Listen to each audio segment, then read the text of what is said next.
Hello, fellow witches and wizards. Hi, hi, hi. Welcome to a surprise stream. It's a surprise to me, too, actually. I went to bed at like midnight last night, woke up at like noon, and I was like, I don't know what I want to do today. I thought about all the things that I should do today, and I was like, nah, I don't want to do any of that. And I was like, you know what I really want to do? I really want to play Sherlock Holmes: The Awakened. I really want to. That's what I want to do. And I thought, well, I'm supposed to stream that next week. Well, I was like, well, I'll stream it today. I'll just stream it. Random stream. Yay. So if you are joining me, hello, and be aware that this game is really, really gory. Like, I don't know if you can call it a horror game. I would call it a horror game, though it's not a traditional horror game where it's like about ghosts and full of jump scares and stuff like that. I don't know. Does it have? It has scares for sure. It's scary. It was scary to me when I played as a kid. I think it's rated M for mature, but I might be wrong about that. It might be rated T for teen. But it's gory at the very least. There's tons and tons of dead bodies. I'd say naked dead bodies, but you don't really see any, nudie bits. Not really. You see a lot of dismemberment, a lot of blood, and a lot of occulty stuff, a lot of icky stuff. No, just like this game has it all, okay? As far as horror and gore goes, oh my goodness, but I love this game. Let me tell you. This is one of the best games I've ever played. Top 10 ever. Games ever. I love this game so much. And that being said, I've played it so many times, I probably don't need a walkthrough. Knock on wood. I probably don't need a walkthrough. I've played it so many times. And this game is not puzzle heavy. I think there's like maybe 3 like puzzly puzzles out of the whole thing. Maybe. It's mostly story and atmosphere, which is why I love it so much. That's what I love out of a game. So it's mostly about the mystery, just figuring out what the hell is going on, because it's crazy. And I just love it. I love it so much. It's the first Sherlock Holmes game I ever played, and one of the best. It's the second best in my opinion. It's very close second to Sherlock Holmes versus Jack the Ripper. Sherlock Holmes versus Jack the Ripper is my favorite, and that one is what we'll be playing after this one. I will finish the Silver Earring, but I'll do it tomorrow. Today, I'm doing what I want to do today. I don't care if anybody's watching. I don't care. I'm doing what I want to do today. In fact, there's no face cam. I'm in my pajamas. I have my lunch here. I'm going to be munching. I have a ham and cheese sandwich made with fresh bakery bread, and I have some cheesy popcorn, and I have my root beer. I'm playing video games the way they're meant to be played, in your pajamas while munching, okay? I'm just playing video games today. So yeah, what else should I say about this game? I don't know. I feel like there's something that I should have said, but I'm sure I'll say it eventually. Let's see if I can get this up and running. Oh, jeez. Stop. Wait. Wait. Okay. I just gotta make sure my stream's up. Stream, OBS. Okay. Alright. Is it working? I hear that music. Oh, the nostalgia. Oh, that music brings terror to my heart. Okay, I know that the resolution is a little wonky. It's an older game, not made to be streamed. I can't move my mouse outside of the game window, so if something goes wrong with my stream, I'm going to have to close down the game before I can get back into it. Oh man, this game scared me. I played this game when I was, I don't know, what was it, 2007? Almost high school, or I might have been in high school. Around ninth grade. And like I pointed it out to my dad in the store one day. That was back then when you bought games at the store. When you bought them off of a disc from, the CD and game section at Walmart. Like, that's when you bought games like that. Way back when. This is the Steam version. But anyway, I pointed it out to my dad and I was like, Dad, this game is really cool. And he was like, oh, okay. I was like, oh, I'd like to play it. I love mystery games, Sherlock Holmes. I like Sherlock Holmes. I'd like to play this. And then, weeks later, Dad just comes home with it. That's how you know you have good parents. It wasn't my birthday or nothing. He just came home and he's like, hey, I got the game for you. And I was like, oh, awesome. Thanks, Dad. I don't think he looked at the rating at all because I feel like I might have been too young for it. Jeez. It's the goriest, scariest game I had ever played at that time. I've seen/played scarier games since then, but at the time, this was a nightmare. I couldn't sleep. I played this game, till 1 in the morning, and, I was so spooked I couldn't sleep after I played it. This game has it all. I mean, you go to so many different places. You go to 3 different countries. And, they're all different locations. It's a great game. It's a great game. So let's get into it. It's fabulous. I don't know how long I'll be playing either. Go away, you swine! Leave, or I'll make you bleed! These all came from the swamps. Could be toting contraband. Holmes! Oh yeah, the voice Help me! acting. The voice Do acting not quality. fight Anyways. the calling! Blood! Oh yeah. I beg of you, Holmes! Today! Relieve your blood! Oh, no. No, it can't be. It can't end like this. Again, this nightmare haunts me. It won't let me forget. You still dream about this and other. How did this all begin?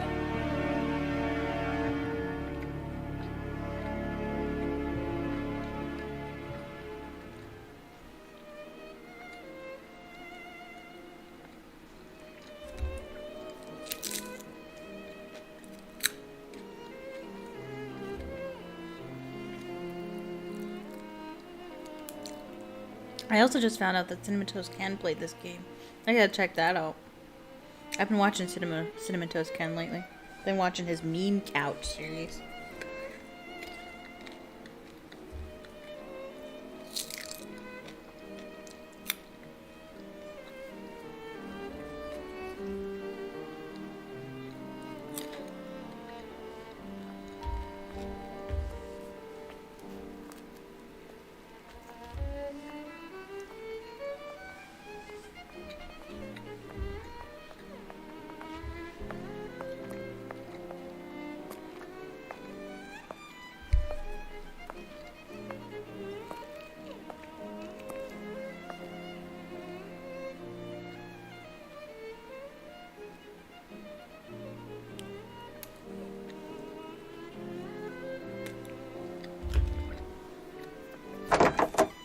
Good morning, Holmes. Looks like a typical London day. Fog in the morning, fog in the afternoon. Ha! And here's a surprise. Fog in the evening.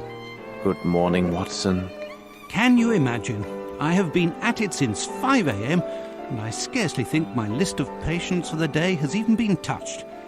What is more insufferable, I haven't even had a moment with the morning paper. They say the minister will assuredly... Holmes! Whatever is the matter? You haven't heard a word I have said. It is the tedium, my dear Watson.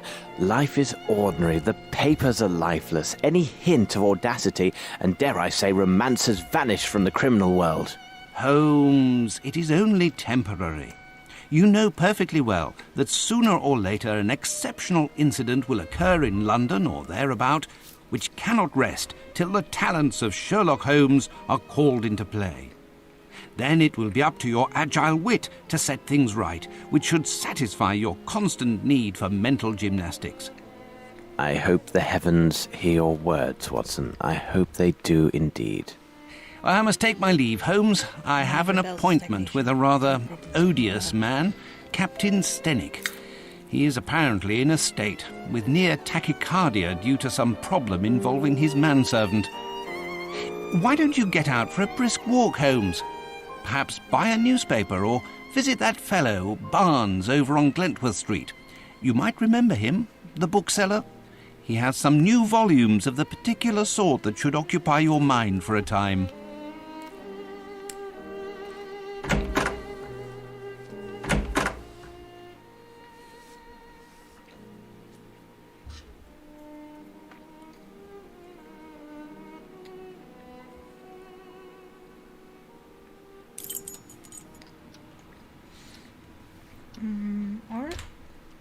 Yep, I prefer to play first person, though I am aware that it probably makes some people sick. This game takes place right before... Wow, that hand cursor's weird. It takes place right before the Arsène Lupin one. I played in the wrong order, I apologize. That's good. Does it do the thing where you can... It does! If you click the space bar, it'll show you what you can click on in the room. It doesn't let you look at stuff. That's probably okay. This is Watson's room. I think they switch rooms every so often, because I think this is in other games, it's Sherlock's room.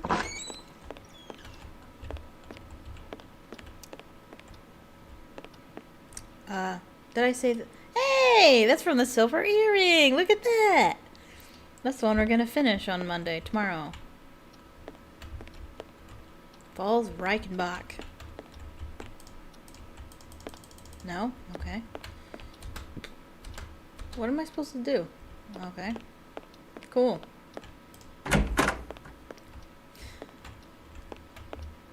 Oh, you know what? I wonder if this wallpaper has arsenic in it.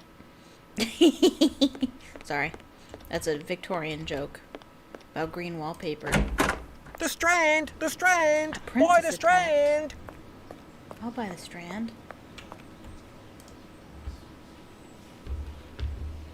Strand! Strand! Buy the Strand! So, my young friend, what is the news? Nothing of interest for the great detective, sir.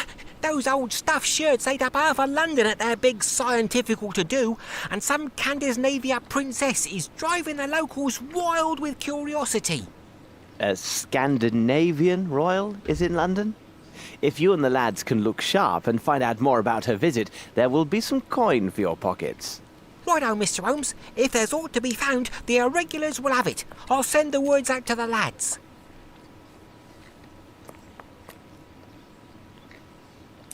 It is necessary to keep my informants in fighting form. The Strand. Celestial phenomenon. So, this article is about,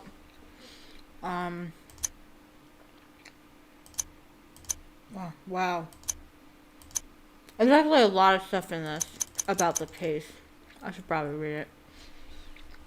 Let me finish munching. Man, that's good.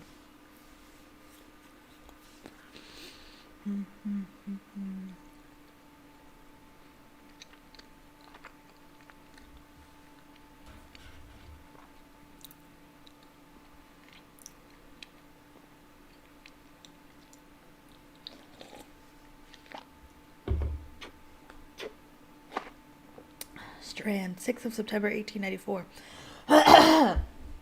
Celestial phenomenon. Yesterday at the Academy of Sciences, a sumptuous dinner was held for distinguished members of the British scientific community. A central figure at the festivities was astronomer D. Sullivan. This brilliant scientist shocked the world, colleagues, and even continental rivals with the discovery of an upcoming and rare celestial alignment of 7 stars. Sullivan has calculated this event will occur in December, sometime within the next few weeks. This unique conjunction, as it is called in astronomical terms, will be barely visible to the human eye. Detailed observation will require the special optical equipment which only the Academy has in its possession. Even with this equipment, Professor Sullivan noted that conditions may favor a proper viewing of these stars. He took great pleasure in adding that this celestial event will provoke an unexpected boon for expert stargazers. The alignment will reveal an eighth star ordinarily concealed by its neighbors and whose existence has never been clearly established. The revelation that Fomalhaut, as it is called in ancient texts, might finally be observed had to be the cause of the audience's excited shouts, unless it was the presentation of dessert at that same moment. So there's going to be a special celestial event coming up. Usually has a lot of religious connotation for some religions. And it makes me think of Hercules. How the stars had to align in order for Hades to awaken the Titans and free them. That's what I think of every time. All right, but there's more that is useful for this case. Strange disappearance. The recent visit of mishaps. It looks like mishaps, but I know it's mishaps. Related to the Swedish princess, the scandal-plagued Ilder will be princess. We could... I think that's how you pronounce that. Remembered as yet only hope Wait. Am I reading this incorrectly? I am. The recent visit... I'm all reading it like all the way to the end of the page. It's in columns, silly. It's a newspaper. Sorry. The recent visit of the Swedish princess Ildher will be remembered as yet another unfortunate event in a series of mishaps related to the scandal-plagued princess. We can only hope that relations between our countries will survive the strain. Among the worst of the incidents was the extraordinary affair with the chocolate auk that, which readers may recall, led to the dismissal of the Minister of Foreign Affairs. The British diplomatic corps has been further embarrassed by the recent mysterious disappearance of the Scandinavian princess's personal bodyguard. This member of her inner circle visited our fair city during his spare time, and never returned from his late-night promenade. The police have the greatest confidence that their inquiry will be successful, as the missing man is a striking representative of the Scandinavian race and should have been noted during his visits with the fair nightingales at the gentlemen's clubs about the town and Covent Gardens. So the bodyguard of a Scandinavian princess is missing. Interesting. Deceased. It is with great sadness that the Northern Lighthouse Board announces the loss of their faithful employee Matthias, or however you pronounce it, Fernston, due to an unfortunate accident. Mr. Fernston had been the security guard at the lighthouse for the last 23 years.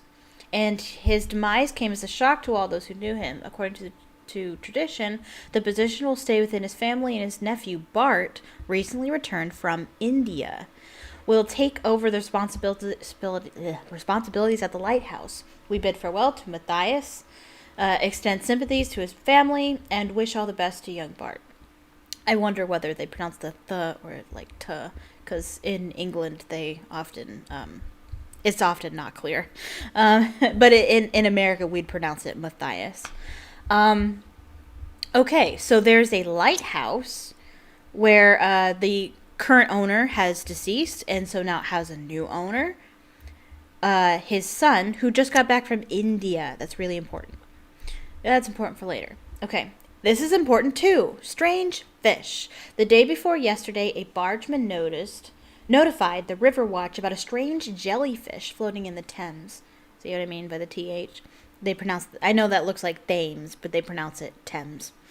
The watch searched the dark waters and to their shock spotted what appeared to be a human scalp. Upon closer inspection, it proved to be a wig, re-dyed in a bright red, according to a label embroidered on the wig scalp cap. It was the property of a well-known local theatrical company. Unfortunately, the company is said to have fallen into a sad state. Its reputation is rapidly dwindling, and its actors allegedly have taken to alcoholic beverages. Huh. I feel like that's a reference. I don't know. Let's laugh a bit. A man enters a butcher shop. The proprietor, a man of declining years, is cutting away at a joint of beef. The customer is stunned to realize the butcher is missing several fingers on his left hand. The butcher, seeing the shocked look of his customer, says in a shaking voice, "Hey, see you looking, I tell ya. I always like to put a bit of meself into the work, but with age, I'm a lot less handy." Copyright Jalil AMR Jokes Industry. There's an industry for it, huh? What is this? Dr. A. Oh, this is an advertisement. Dr. A. Latosis. Licorice resin strong gum. Does this sound familiar? Your wife has fled with the coachman from the neighborhood. Your 8th canary has just expired, and even your plants die when you draw near. Yes, these are all familiar signs of malodorant mouth vapors, commonly known as foul breath. But what to do to enjoy about the healthy pleasures of bachelorhood while keeping enough money to play the ponies? Dr. A. Latosis patented resin-strong gum is your hope for a better life, based on a secret formulation of licorice, molasses, and resin delicately extracted from Japanese firs, Slavic Copetus enteriatex. This natural gum settles on the teeth, keeping the mouth neatly closed, filtering the breath and giving it a nice aroma. Stop those rude sniggers. You'll have a smart smile thanks to Resin Strong. 1 shilling for 3 boxes. Resin Strong, find your smile. Oh, look at this. Daring thefts. From a reporter on the continent last week, daring burglars struck several prominent hotels and private estates around Paris. The identity of the victims, as well as the nature of the stolen jewelry, is a closely guarded secret by local authorities. However, it is common knowledge that the victims were among the elite registry, and the value of the stolen articles is said to be staggering. A servant to one of those hardest hit, whose famous name we shall not mention, lets slip a rather curious detail about these robberies. It seems that the thief left a mysterious calling card inscribed only with the initials A.L. in place of the purloined gems. This is one cheeky brigand, to be sure. The Paris authorities are not releasing any additional details, though we will pursue our own sources to get the facts on these remarkable crimes. To be continued. Is a reference to the next game, though we already played it, so. Arsène Lupin, yeah. Okay. Good. Cool. Dope. Okay. I don't really know what we're supposed to do next, to be honest. You can talk to people. Pardon me, I'm looking for the Barnes bookshop. Oh. Would you happen to know it? I know the place, know it well, Mr. Holmes. The bookshop is on Glentworth Street. Take your first right and then the next left, and you'll find it straight away. Is that our map? No, of course not. I wish it was too. Where?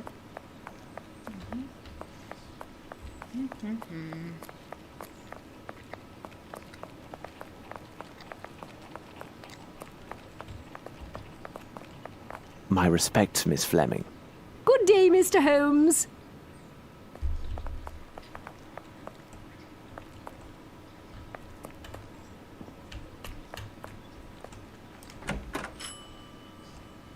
Good morning, Mr. Holmes. How are you? I have some new novels that should interest you. A nice illustrated volume on fish and a collection of legends on piracy. They must be here somewhere.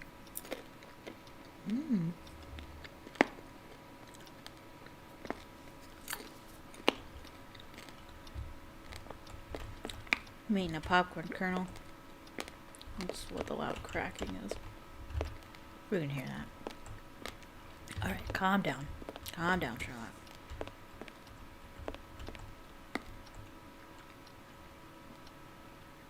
Nom nom nom. Nom nom.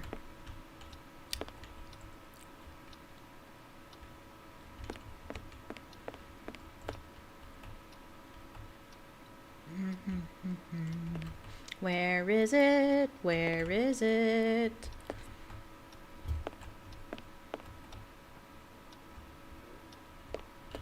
Aha. Ah, the pirate's book. Ah. Okay. who pretended to be the lover of his brother-in-law. Huh? Oh, anyway. We now close this chapter on the cruise of famous pirates with the most terrible of the lot, the dreaded sharks of McGrinty. MacGrinty? I don't know.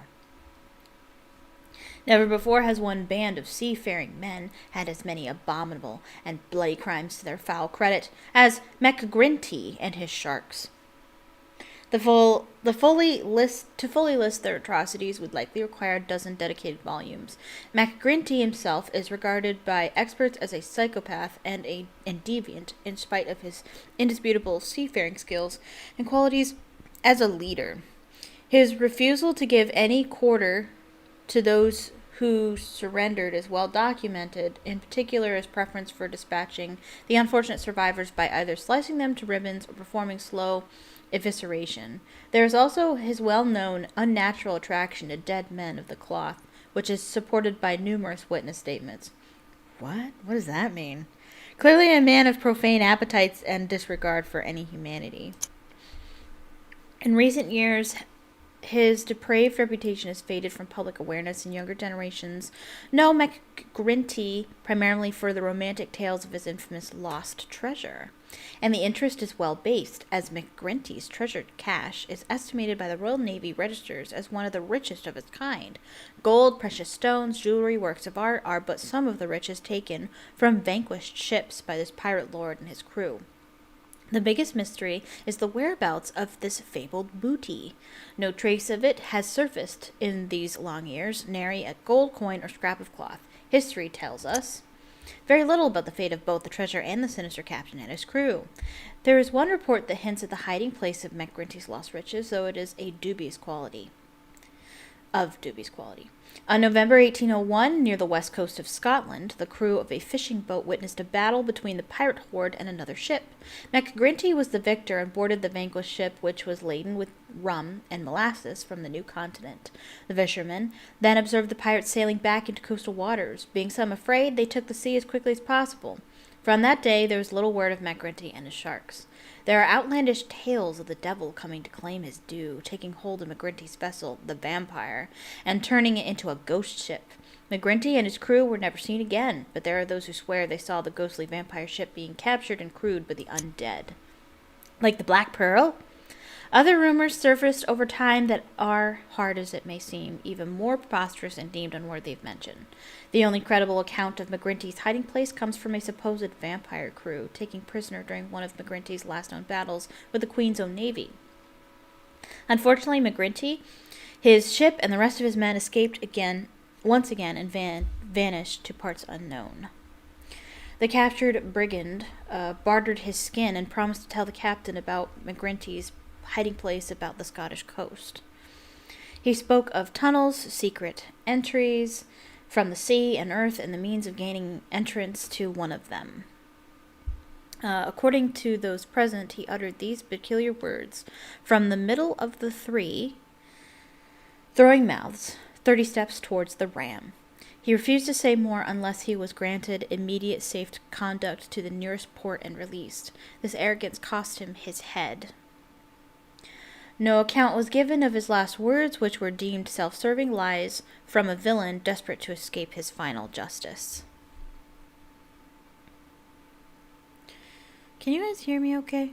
I hope you can. My mic seems to be a little low. I don't know why that is. I don't know. It seems a little low to me. Here, one second.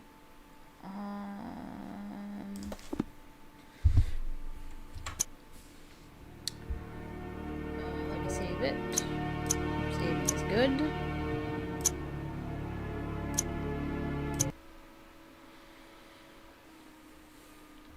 I'm gonna check my volume.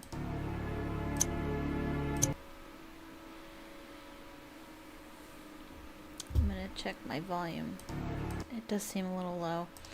Let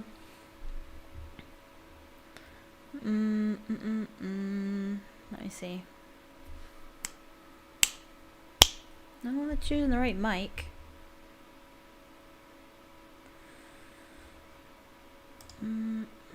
I'm just gonna look at my sound settings. I forget how you look at this.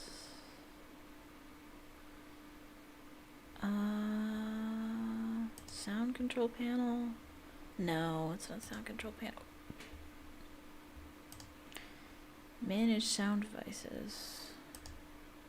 No, I can't. I forget how you. Where are the advanced settings?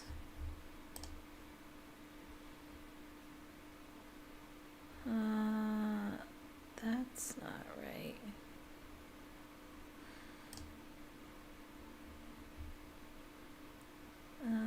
Manage sound devices. No, see, that's not right. Hello, hello, hello. Yeah, nope. It says my microphone is really quiet.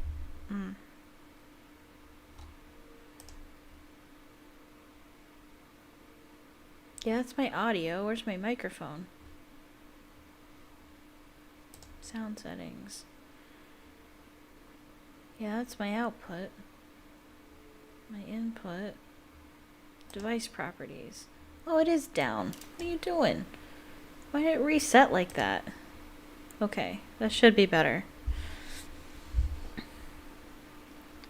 How do I save my settings so it doesn't do that again? How do I find this place again? That is another thing. Where did I find that? I don't know. Was it ease of access? No, it wasn't ease of access. Sound settings. No, where did I find that? Like, I just fixed... Oh, device properties. That's where it is. Gotcha. Device properties and the input. Okay. Alright, that should be much better. I'm probably super loud, but I'd rather be loud than quiet because the game is... Because I want the game to be loud for you guys, so... Okay. Sorry about that. So... Play... Yes. I don't know why it continues to do that. Stop. Stop. Don't start the game yet. I gotta put my stream back up. Okay, thanks. Alright. Okay. What's going on? Hello. Okay.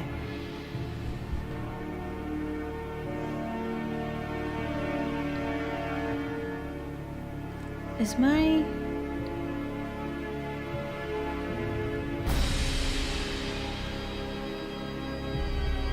Well, I can't hear it, but... One second. I'm sorry. I just want to make sure everything is good. Okay, so that's good. I don't know. I just feel like my mic isn't registering me very well. I don't know why. It's right in front of me here. It's right in front of me. Why wouldn't it? Sorry. Protect your ears. I'm messing with my mic here. Hello. Hello, hello, hello. Okay. Hopefully that's good. That should be good. Okay. Alright. Let's do this again. Yep. Deal. Well, hold on. Don't start the game yet. Alright.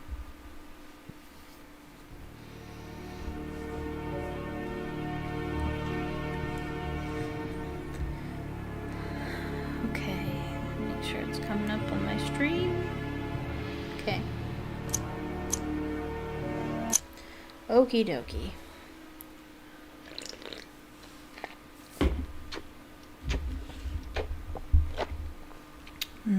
Nom, root beer. Okay. Thanks. What can I do for you, Mr. Holmes? What's that? Huh? Those flowers need watering. Yeah, they do.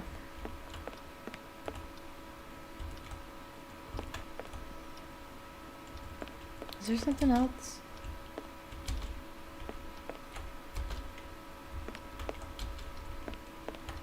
There's something we can look at over here, I'm pretty sure.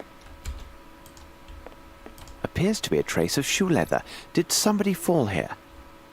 There we go. By the way, Barnes, before some misfortune befalls you, I am quite certain Miss Fleming, the flowers saleswoman, would prefer chocolates to a fractured bone. But how could you know that? Indeed, even she... I mean, I told no one about this. Other than Dr. Watson, that is. Oh, I see now how it goes. Not at all. Watson would never reveal a confidential matter of professional trust. He did, however, mention your fine shop and your novelties. Knowing his views on classical literature, I doubt there would be any inducement to enter your shop unless it was professional business. What would trouble a man of your age and position, sufficient to require the services of a doctor? I noticed trace of shoe leather on the stepladder and deduced that you no doubt lost your balance, fell, and likely suffered a nasty sprain. As for the flowers, you deliberately let them die and left this sad display open to the public, hoping, no doubt, that their supplier would notice and take great efforts to come and replace them. Also, I know Miss Fleming to be a statuesque woman, so typical of the Scandinavians. I noted that you would likely wear shoes with a higher heel, so that you and Miss Fleming, should she arrive, see more eye to eye. Unfortunately, climbing about on ladders and the like in such shoes is a risky business, isn't it? Indeed, it is, Mr. Holmes. Believe me, Barnes, try chocolates next time. And besides, it requires a bit more than well-heeled shoes to find a proper soulmate. Don't you agree? Because Sherlock Holmes knows all about that. Okay. Good. Is that it?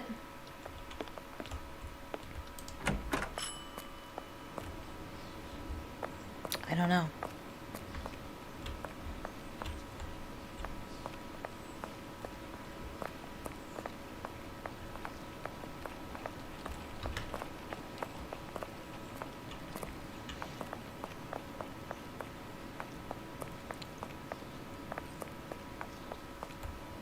Let me go in here. No?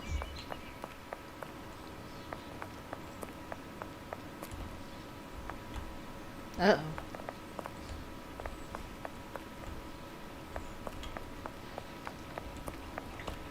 I don't know what I'm supposed to do. That's not good. I have no reason to go there.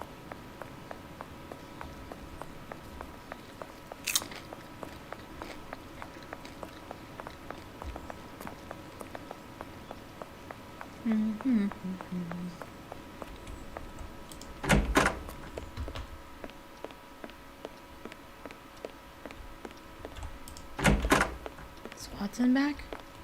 No?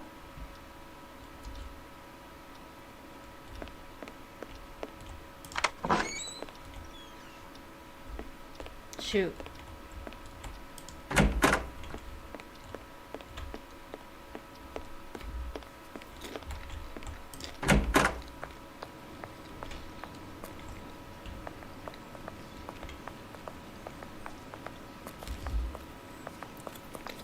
Was I not done at Barnes?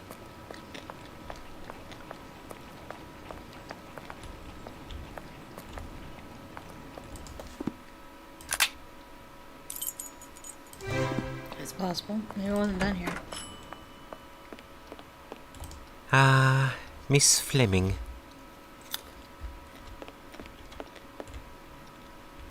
What am I supposed to do? Come on, I've played this game a million times. How can I not know what to do?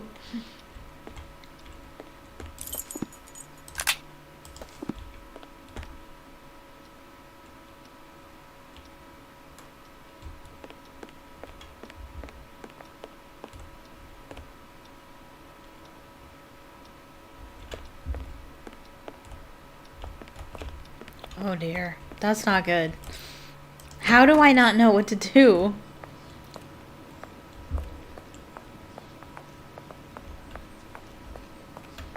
My respects, Miss Fleming.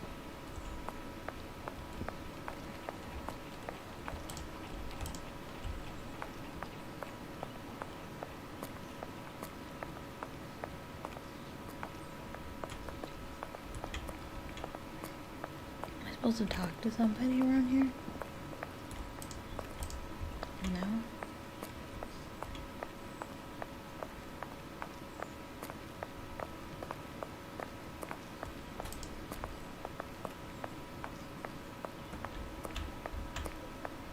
I have no reason to go there. Okay.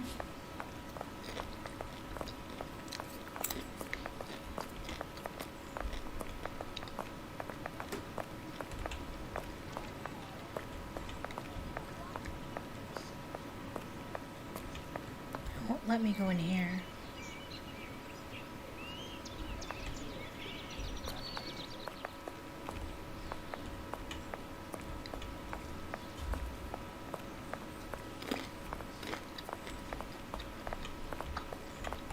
What the heck am I supposed to do?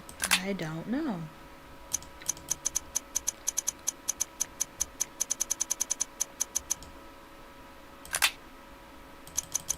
I read all this.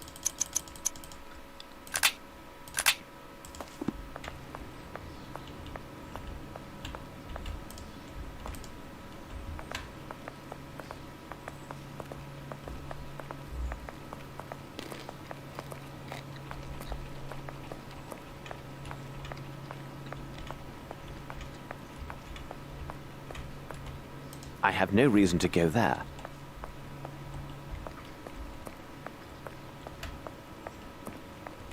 This is super annoying. How is it that I don't know what to do?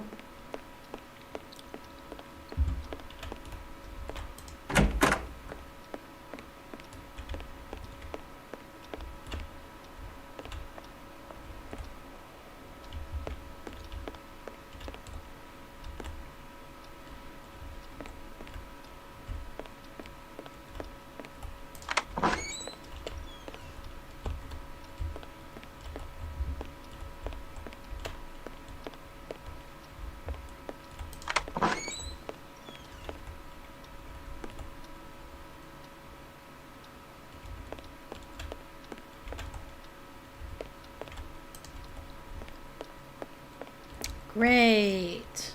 Alright. Well, let me look it up. I know I said I wasn't going to need it, but I guess I do. I don't know what's going on.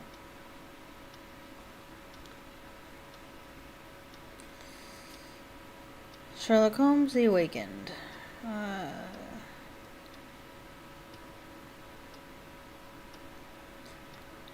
I have a walkthrough, please? Game Boomers. To the rescue.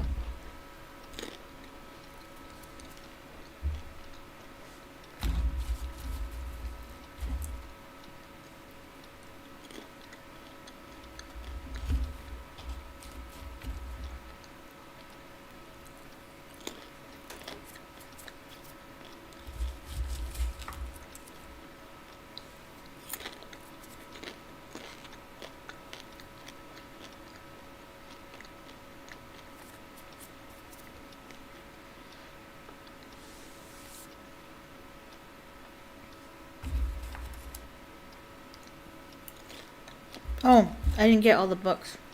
There's another book I'm supposed to get at Barnes. That's what I figured it was. I feel like I looked all over that place, though.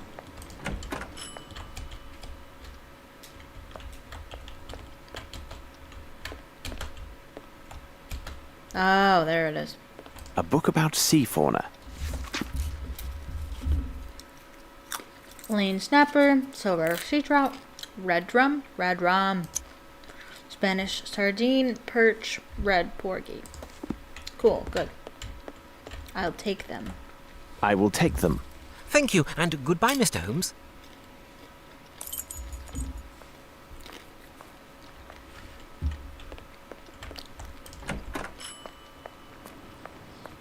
Okay, now what?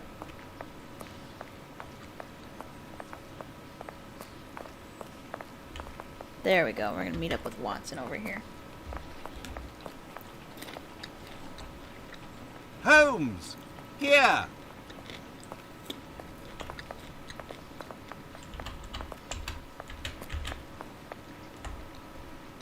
Ah, it's good that I found you, Holmes. As I told you this morning, I visited Captain Stenick. Although his symptoms are not serious, the circumstances which caused his palpitations are quite peculiar.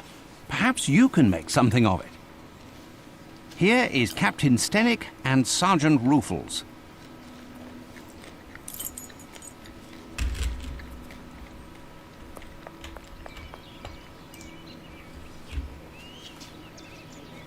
Now then, Sergeant, what is it about, and what elements of the crime do you have documented? Referring to the official report, the following particulars were taken down. A young Maori responding to the name Beaupa was reported missing by his employer, Mr. Stenick. No one in the surrounding area saw or heard anything relevant to this incident. In truth, we rarely concern ourselves with cases such as this, but the lad speaks not a single word of English, and according to his employer, has considerable strength. Considering the wild customs of his native land, who knows what damage he could cause? Okay. You must know, Mr. Holmes, there have been a few similar cases reported recently. The facts are much the same. Immigrants from the poor districts have been reported missing by their families. Okay.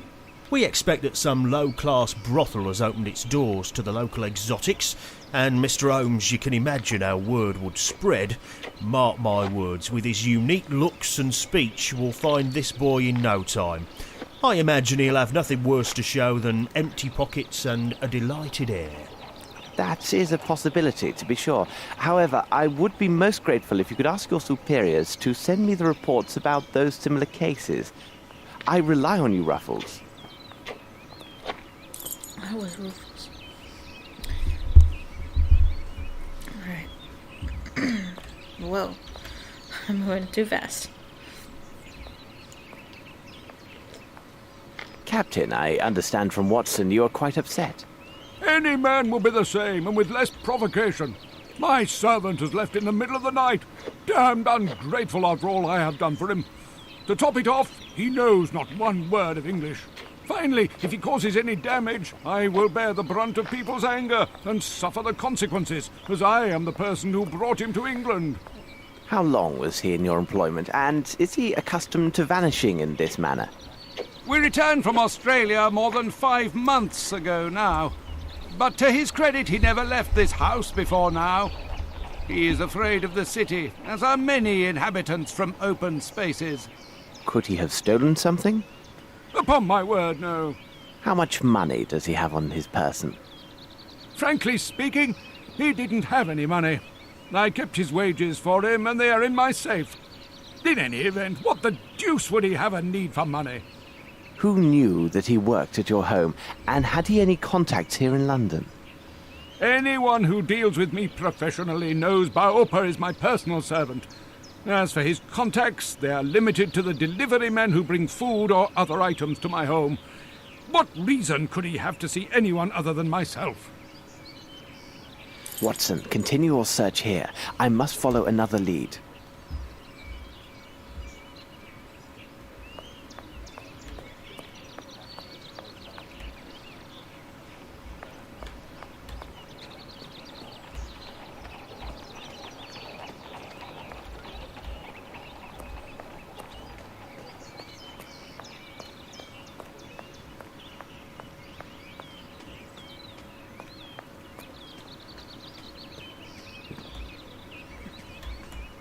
Flaxen, yellow in colour. What a peculiar drawing. In the shack where the young Maori, Baopa, was living, there's a drawing on the soil in Maori style. It depicts what appears to be the silhouette of a human running from a huge wave filled with vague forms that resemble flying fish. A large fish, huh?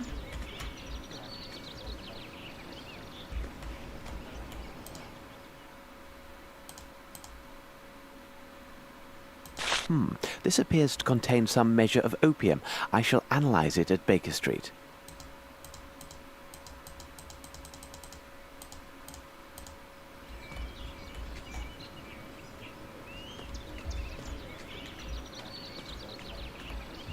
Footsteps. Let's see.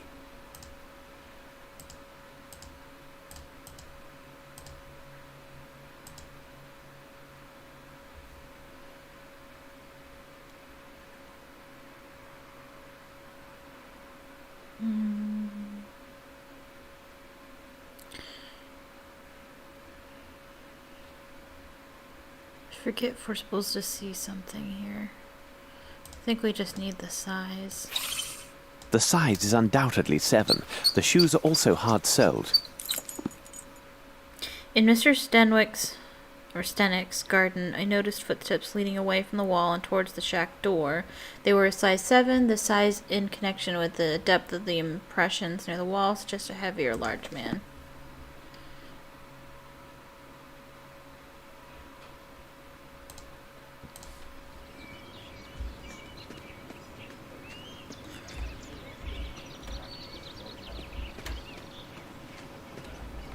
Footsteps. Let's see. The right shoe is missing a nail. A nail's missing in the sole of the right shoe. How strange. This appears to be a fish scale. I shall have to examine this more thoroughly under the microscope.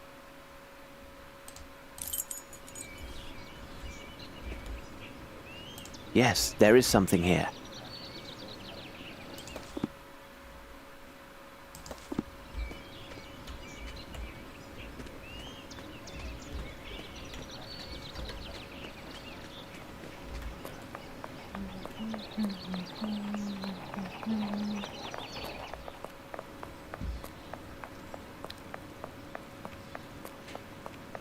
See, those weren't there earlier.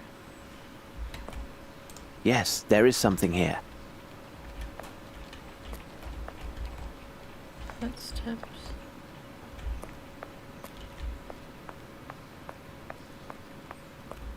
This should prove useful. Do I use it here? Yep.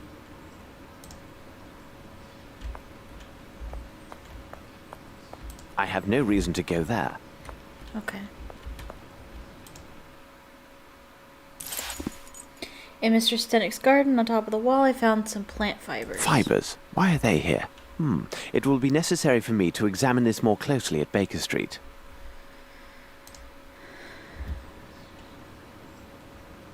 And we still can't go through here? I have no reason to go there. Okay. I think that's everything here. Yep. Come, Watson, we must return to Baker Street. What do you make of this, Mr. Holmes? Mr. Stenick, I wish my news were your servant simply left your employment voluntarily for the service of a more honest man. Unfortunately, I don't have that pleasure. In truth, the news is grim indeed. Your servant was seen in the company of 2 men yesterday. One of the 2 is a man of moderate size, very robust, and a mature age. His profession, which will be the key element in our investigation of this affair, will be determined by me within few hours. The other is a young Hindi who is tall and only recently arrived in England. There is a darker side to these events. Your man was not with them by choice. Rather, the evidence shows he was kidnapped.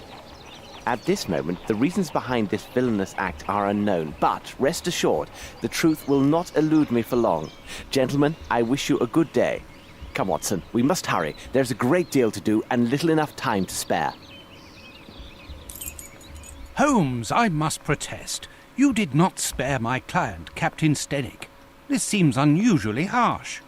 That may be, Watson, but now what matters more is to know the reasons behind the kidnapping of this young aboriginal yesterday evening in central London, and more importantly, what has become of him. I must concentrate on a small experiment I will run to test my theories. Please go to the poor Lovelorn Barnes and ask him if he has something on the Maori nation and its traditions. Also, if you should happen to see the newsboy outside, find out what he knows, and if it has value, give him a coin. And for God's sake, don't be a miser, Watson. A miser? You cost me one of my patients, and you question my level of generosity with your informers? Oh, really, Holmes, sometimes you go too far. Okay.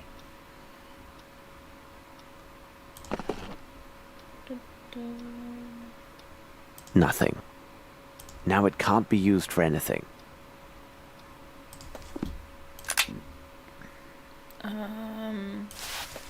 We looking at this? Very interesting.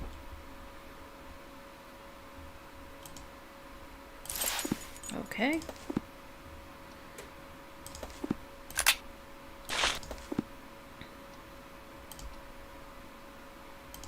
Cut it open. And we're gonna pick up The the meatball opium. ignited but failed to burn completely. There are, without a doubt, mustard seeds present, probably in exotic form. What could be the other components, I wonder?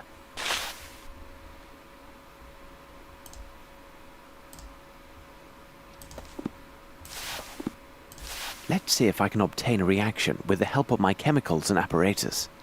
Apparatus. Now it can't be used for anything. I can't set it on fire? Why not?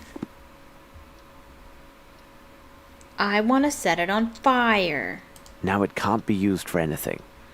Now it can't be used for anything. Oh. Let's put it in water. Now it can't be used for anything. No.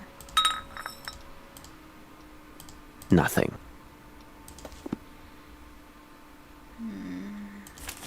Acid. Perhaps if I apply heat? Now set it on fire.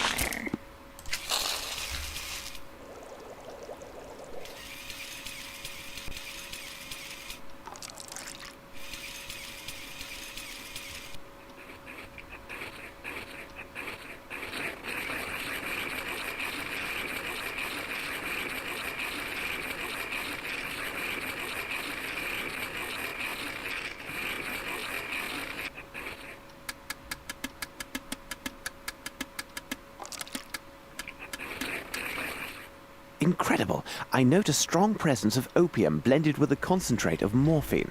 The remaining elements are a mystery to me. Small lump found in the Maori's shack. Analysis indicates it contains opium blended with a strong distillate of morphine. I was unable to identify the remaining components of this mixture.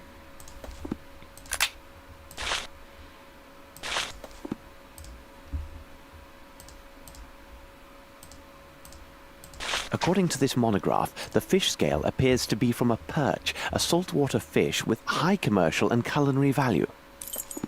Alright, fish scale found in the footstep traces in Stennick's garden. The scale is identical to that of a perch, a saltwater fish of high commercial value. Okay. What's next?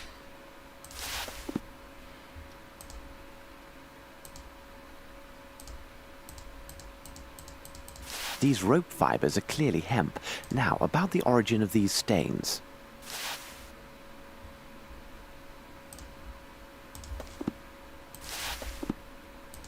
Let's see if I can obtain a reaction with the help of my chemicals and apparatus. Okay. Water. Now it can't be used for anything. Okay, solvent.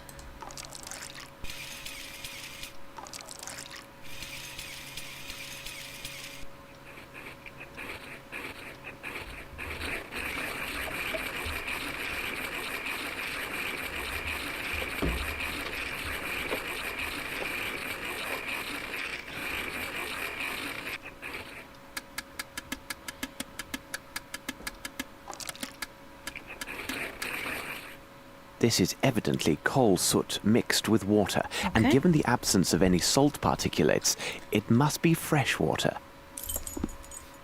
Fibers found on the wall in Stennick's garden, identified as hemp, likely from rope. They were stained with traces of a black substance, undoubtedly coal, soot mixed with water. The water is fresh, as I found no presence of saline. I should look from the window and see where Watson is.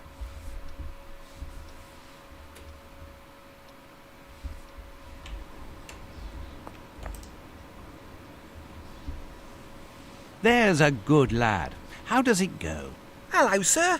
My associate, Sherlock Holmes, said you might have information for him about, now, what was it?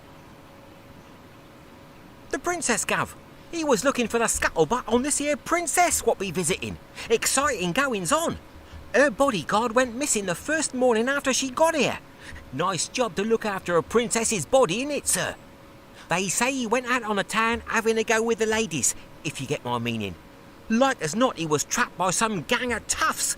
Otherwise, who'd get the best of him? A proper giant he was by all accounts. Do I get me coins then, sir? Oh, thank you, sir. Obliged, I'm sure. Okay. And then we need to go see Barnes. Good day, my dear Barnes. What about your... Tell me, Dr. Watson, physicians are obliged to keep their patients' confidences, aren't they? Of course. Whatever do you mean? A moment ago, Mr. Holmes came to my shop and seemed very well informed about the details of my recent accident. You and I both know that there is only one person who knew about my condition, correct? Sir, I can assure you. No, please, say nothing. It is so easy to ridicule my despair. But I love her. Can't you understand? I love her. Yes, indeed.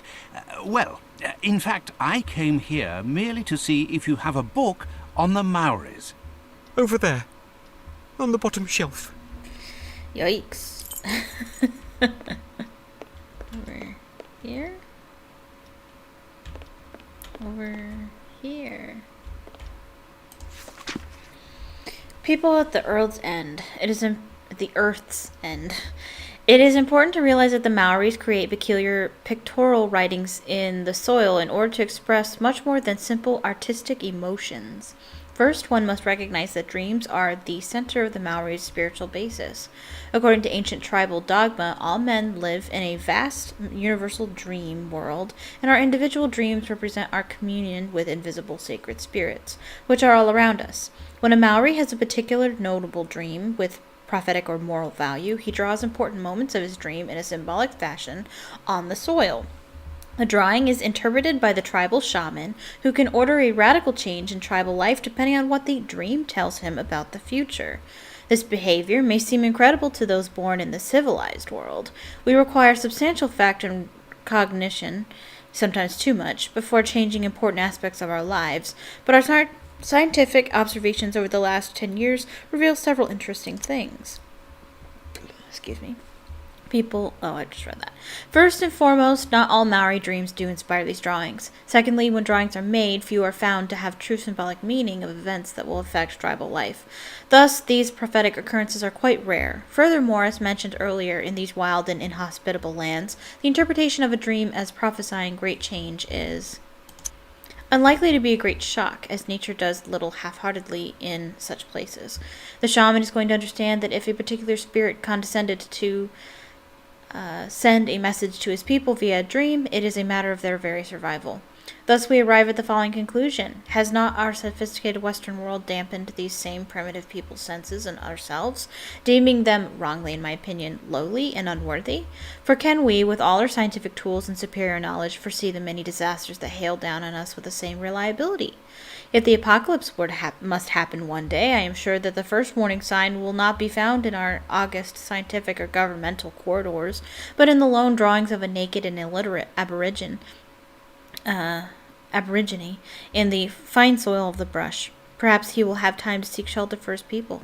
As for us... So the drawing that we saw on the ground was a depiction of... what was his name? Beaupa? His dream. He was drawing his dream. I will take it. Farewell, Barnes.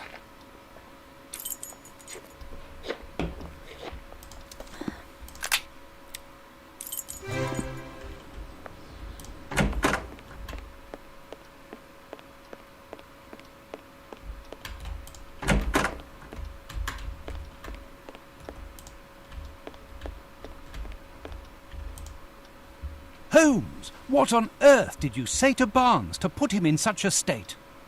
Not now, Watson. Although I'm sure this bit of news is most significant, it must wait. We are piecing together a singular affair.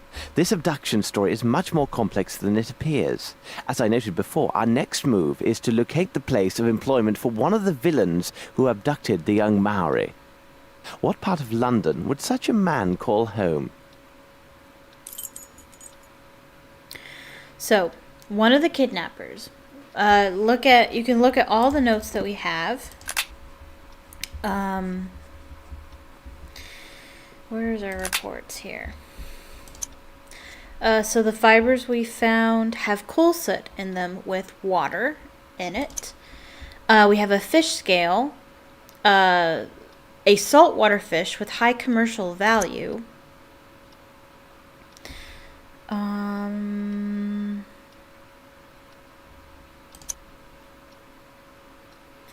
Let's see. Flax. Originated in India, taking into account the height of the intel. The only explanation is that a large man with a turban made from this cloth crossed this threshold. However, there's no trace of such a man in the garden, which means he knew how to land in such a way as to leave no trace when he jumped, and that his shoes have a smooth, flat sole, like Indian slippers. But the other evidence included the man is undoubtedly Indian and arrived in England only recently. So that's one of them. The other guy is the one with the fish. Plant fiber. He has a lady in the room. Friends man, certain weight. The footsteps were consistent with a size 7. Fully soled. A nail missing in the sole of his right shoe. Okay. From what part of London does one of the two kidnappers of the young Mari come? Yes, Watson, there is little room for doubt. Our man is a bargeman who works at the Thames River wharfs. He is more precisely employed to transport and handle fish brought in by various ships. Our next step is obvious. We must find a cab and make haste to the Thames, near the warehouses. I don't know why a knife is suddenly in my inventory. Let's go. Wharf number 13. Why did we come here, Holmes? Brr, it's rather sinister here, and so cold. Precisely, Watson. Ah, good. Here's a pub. We can warm ourselves inside. Excellent, Holmes.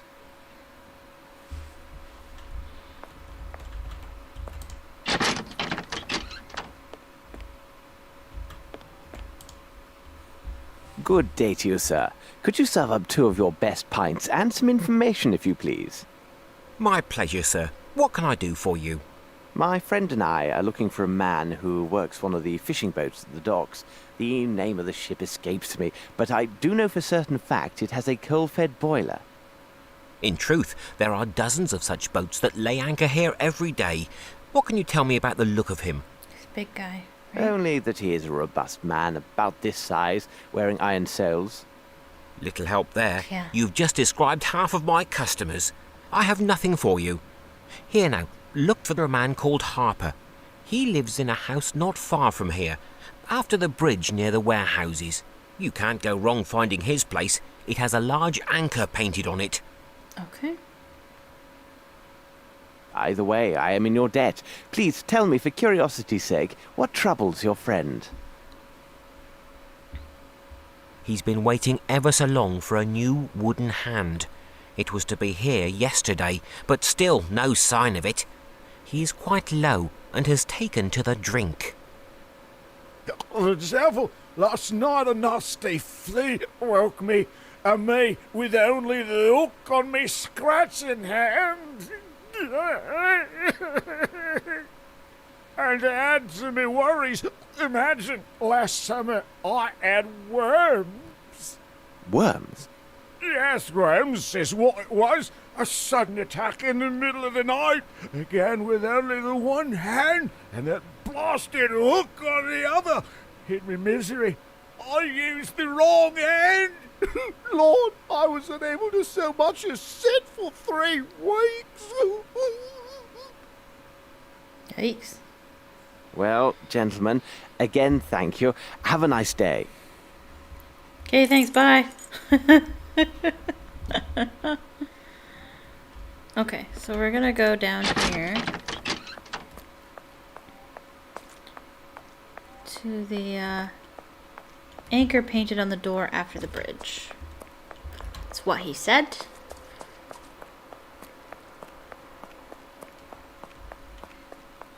He said after the bridge? Oh, there's an anchor. He said it was painted on the door, though. Yeah, I think it's still this No one is here. Oh. That was weird.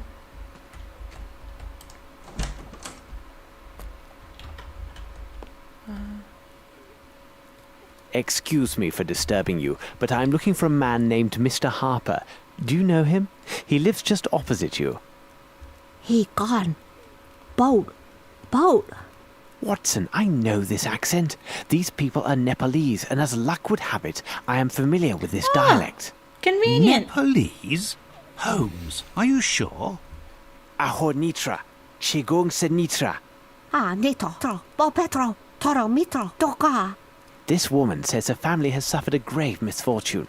This altar is for her son, a lad of 16, who disappeared just 1 week ago. Could he have run away to sea, or some other youthful adventure? Il koga bratsen, but presindra kum. Bo Petro, Toro Mitro, Ka, Waekta, Doricoto, Ah, Nito, Tro, Petro. She said a man was seen in the area making inquiries about her son and their family. The man worked at the docks and had a silver eye. Yes, exactly. He was a vile man with one silver eye. Malinhe gas. Sundre broket hado. Odaliga, Toro Mitro, Ka, Petro, Doka, Ah, Nito, Waektoricota. She also says her son's belongings are on this altar. She says we may examine them and take anything that might help find her son. But what does this have to do with Captain Stennick's servant? Well, it seems that we have multiple young people being kidnapped. And it's not just any young people. It's young people from various corners of the world. They're all foreigners, so to speak. This is not Nepali. It looks like silver, but judging by the weight, it's a fake.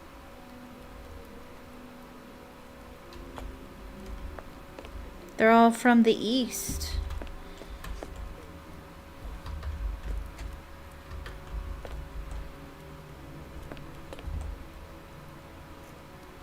Okay.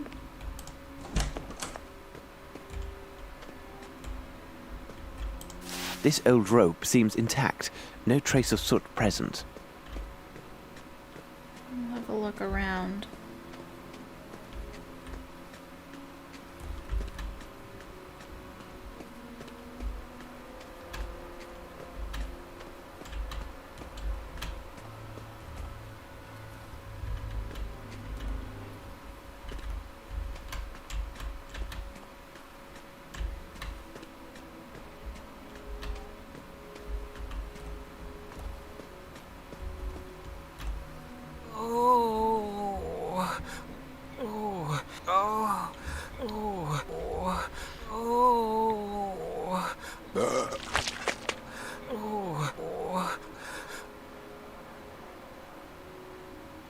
Ew.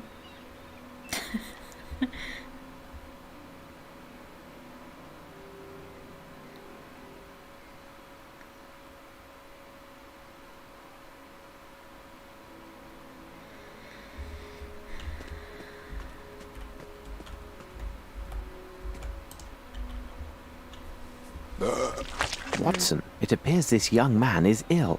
Be a good man and see how serious it is. Here now, my young man. Let's have a look at you. Oh, Holmes. This man isn't ill. He's drunk. He fairly reeks of alcohol. It's not my fault. I swear it.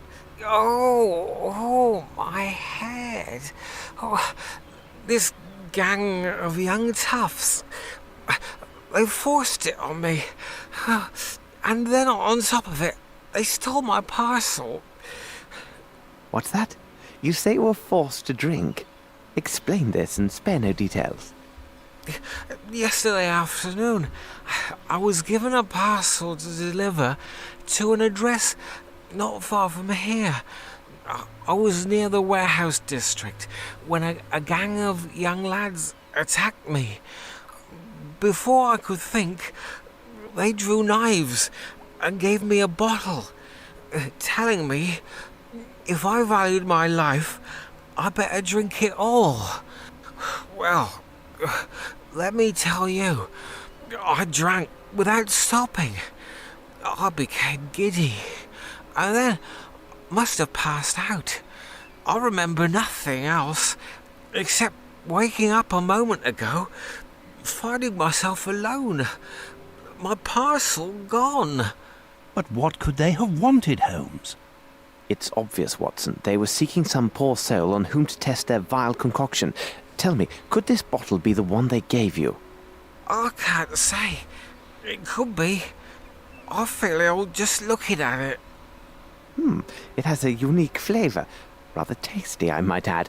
There's no mistaking my senses. This contains turnips. In fact, a liberal amount. But where are you off to, Holmes? Watson, it is time to seek out the distillers of this unique brew. If they are located in this district, they may have much to tell us.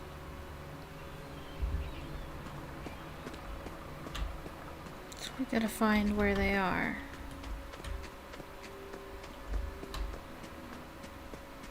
Turnips. Turnips.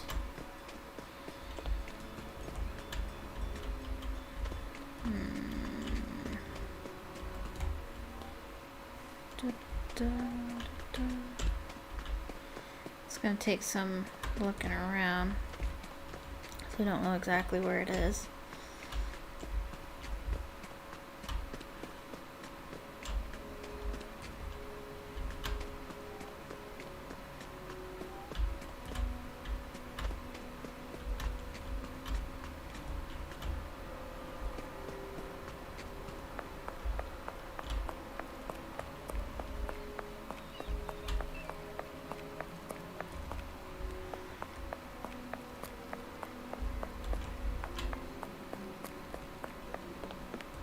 That part of the warehouse seems an ideal place to hide, but it would be difficult for anyone to get there.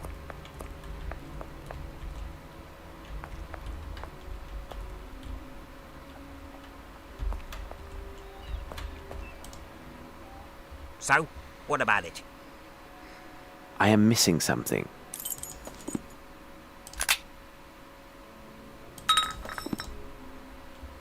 So, I assume this is your special recipe? that depends on who's asking. If it's the law, then I have nothing to do with this.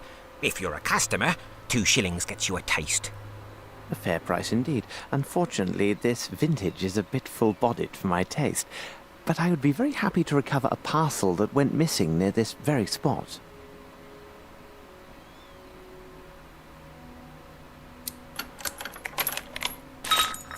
Yay.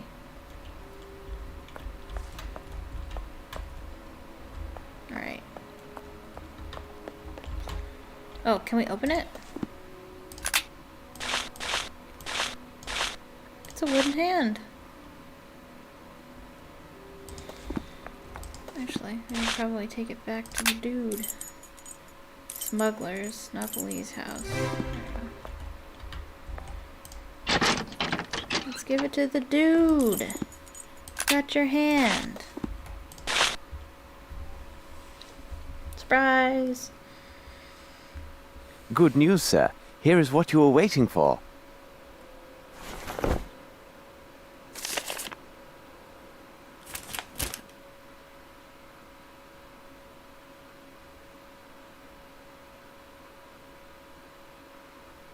Oh, thank you, sir. I could kiss you. Here now, you can't just leave this laying about like that. Lord love you, the scrapers wanted to hear as well. Come now, let's celebrate with a drink. Now we have This should prove useful. Good. Actually, I think we could do something else with these people. I don't know why we can do this, but I know we can. What? One other thing. Have you seen this before? Yes, I saw it. One of the dock workers, an odd sort, gave it to a gang member, Brannock. He wanted Brannock to join their gang, or I don't know what. Must have been nigh on 2 weeks ago. 2 days later, he went missing, and not a word since. This man who gave your friend the pendant, can you describe him? Not very tall, strong, wearing a red cap, and he with a hare lip. You could likely find him near Warehouse 12. He told Brannock he worked there. Thank you. By the way, my friend the postman feels badly used. You should change the recipe. Oh, I was sure of that. turnips weren't near rotted enough. Maybe they need a longer soaking in the gutter water. Now, off with a pair of you. Gross. Okay. So we need to find warehouse 12.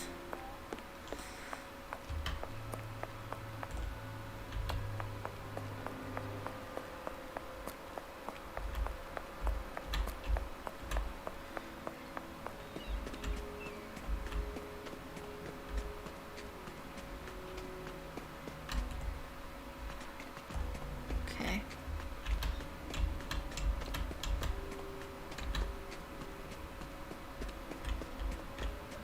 So that's warehouse 5.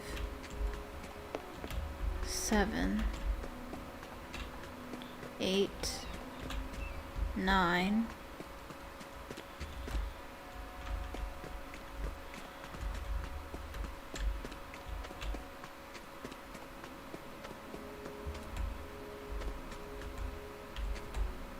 I can't tell what warehouse this is. What about this one? 12. What a pity. The window is closed and the front door is barred. We must gain entry. But how? But why in blazes are we breaking in? Ah, Holmes!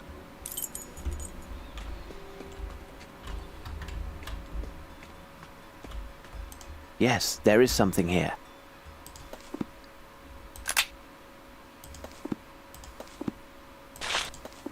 Yes, there is something here. Hold on. Put that together.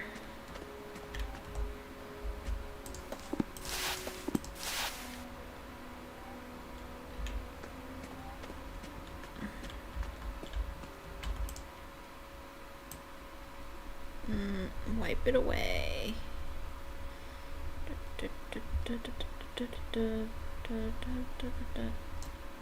Oh, doesn't let me do it. Ah, man. Bravo, Holmes! Wait a minute. Ah, it bites! I didn't have to do that puzzle. There's a puzzle that goes with that. You're supposed to, like, make the hook catch it. I wonder if they cut that. This is the remastered version. And I think I played the original. I think it's... Huh. I guess they cut that puzzle. It's not particularly hard. It wasn't A bad. splendid catch, Watson, but I prefer to let it go. After you. Weird. Why did they decide to cut that puzzle? That's really weird. It's not a bad puzzle. It's not even really a puzzle. Weird. Okay. Not complaining. Wasn't great either.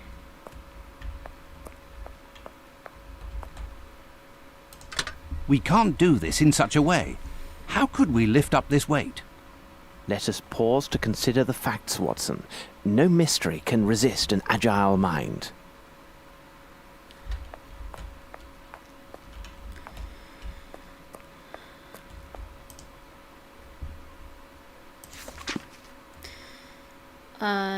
Amos Colby, United States, April 20th, 1852, Boston, Massachusetts, entered the country 22nd August, 1894.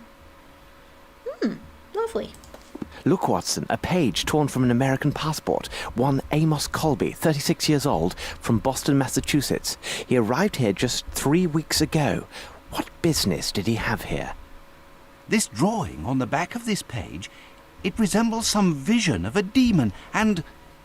Good God, Holmes! It was drawn with blood. The end of this hat pin is covered with blood. It would seem likely that whoever cut themselves with this pin is also the artist of this demoniac image. Here now, this is hardly reassuring. That's the key phrase of this whole game.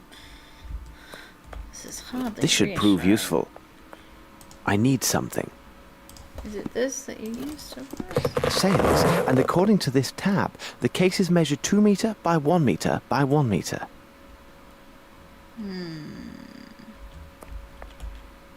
Someone has emptied these cases of sailcloth to hold something very different, but still suited to their particular form. Oh my Yeah? God, Holmes, you do not mean that all these crates are better called coffins? They don't have to be dead to fit in here. Blood! Blood!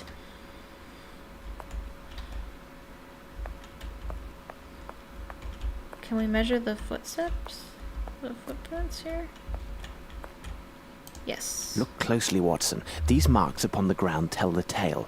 There were repeated trips made between the place with the sailcloth and that large box.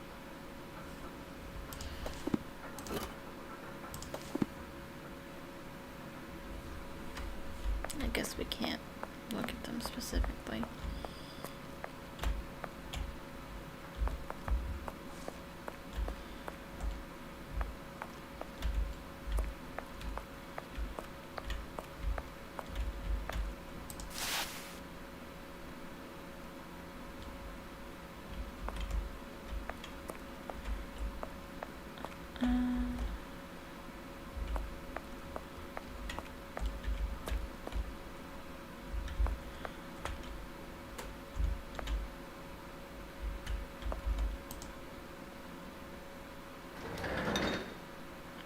That's new too.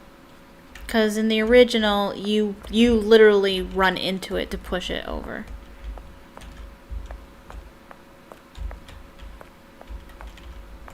How do I start the water, though?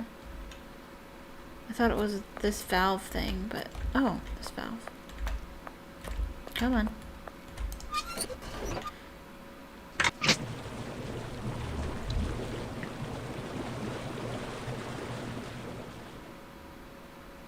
And then you push it over.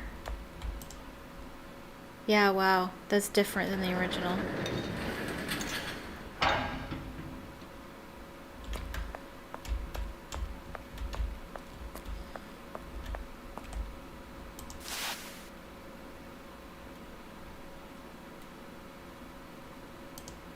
Don't push it. That's not what I wanted.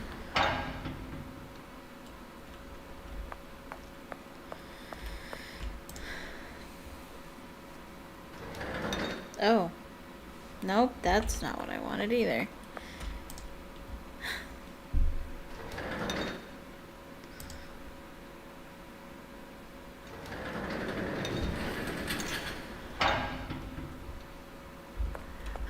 I'm not sure how... Oh, wait. You tie this to that thing. To this. Yep. And then you tie this to that. And then you I push cannot it. do this. What do you mean you can't do this? Push it. Push it real good. Or do we cut it? Yeah, it could be.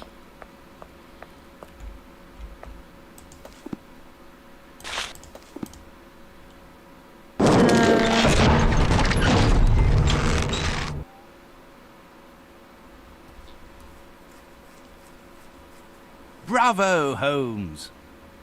Okay. So, I'm gonna go down here. But I'm gonna warn you, this is where things Watson, get... we must inspect this place carefully and leave no stone unturned. We have little time. This is where things get a little ick. Okay? Just warning ya. You gonna... Good God! Holmes, where are we? Tread lightly, Watson. This place seems alive and watchful. Yeah.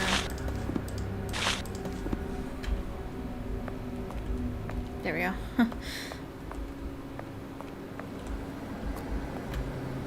Oh, isn't that music just wonderful?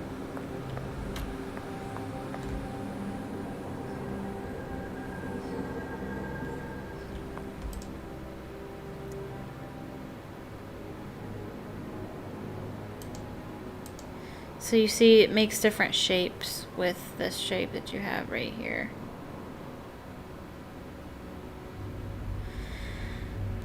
On both walls. You're supposed to just look at the shapes that you can make with this.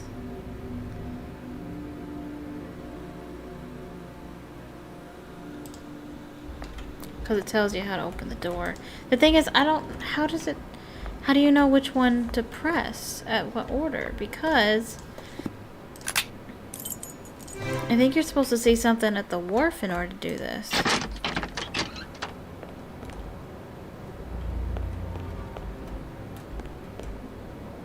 I'm sorry, gentlemen. This is private property. There's no entry here.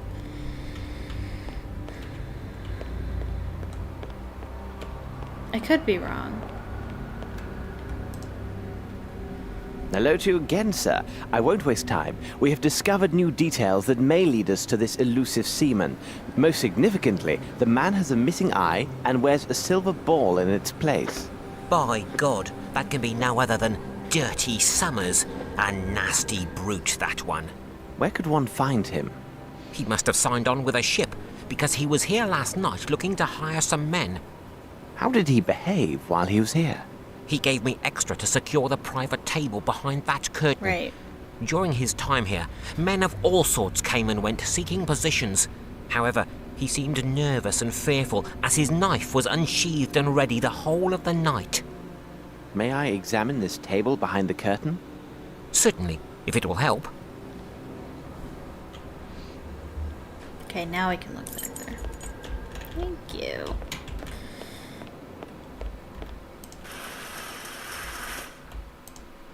These cuts seem quite recent. There are 4 symbols. Alright, so those are the symbols we need. I'm gonna write them down. This one kind of looks like a bat. And this one kind of looks like an hourglass. I couldn't tell you what this one looks like. And this looks like a cartoon character.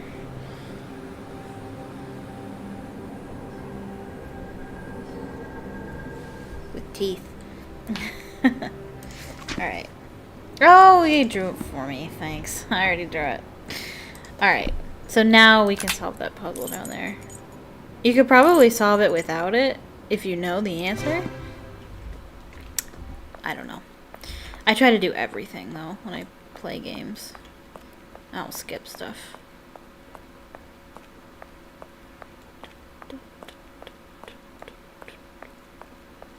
The music stopped. Oh, excuse me. Okay, so I think we want this one.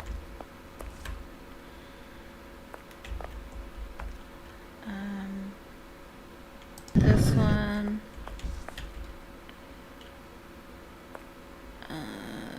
This one. And then this one. Yes? No? No? Okay. Oh. No, I got it. We want that one. Hourglass one. And then this one. And then this one. Oh, wait. Nope. Let me make sure they're all open first. Okay. Let's try this again. I think it's that one. And then that one. That one. That one. Yeah! Oh my god. They're ruining it. The remastered version has ruined it.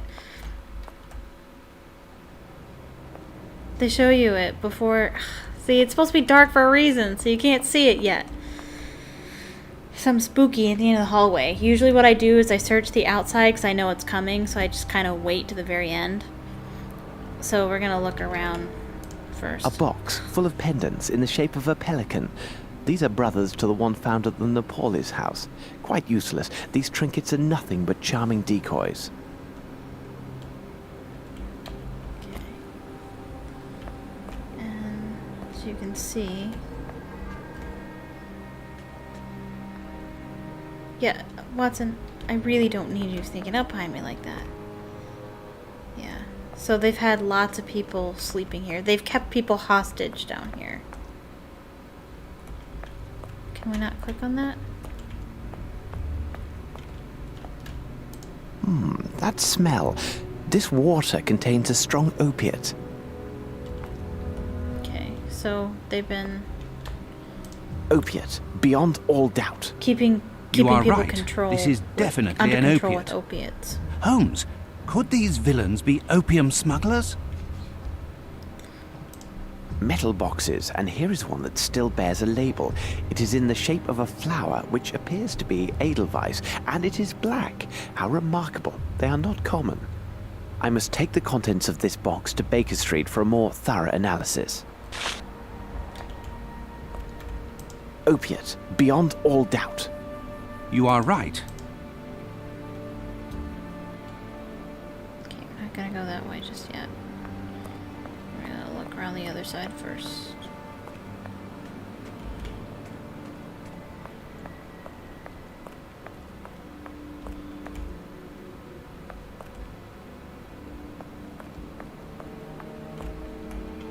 This should prove useful.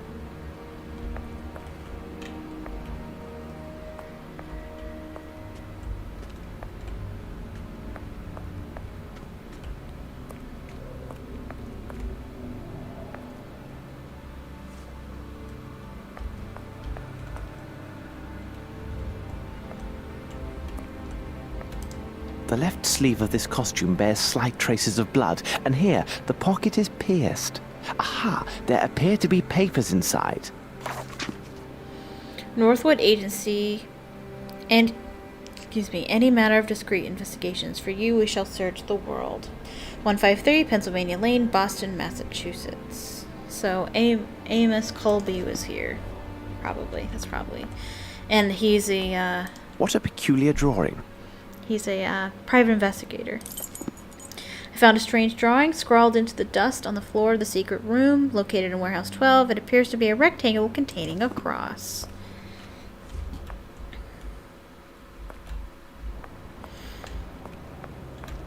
Okay, I think that's it. Are you ready? I'll just prepare you. This part's a little spooky.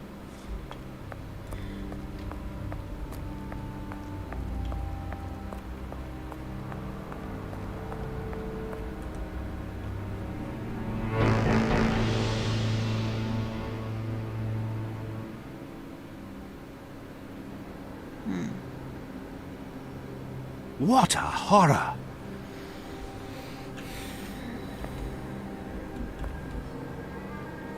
It's been sacrificed on an altar, looks like. This man's right index finger is coated with dust. He's the one who made the picture on the floor.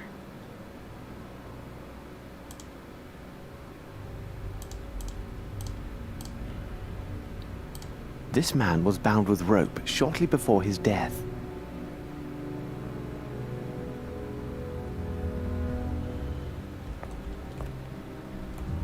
This man fought hard before his tragic end.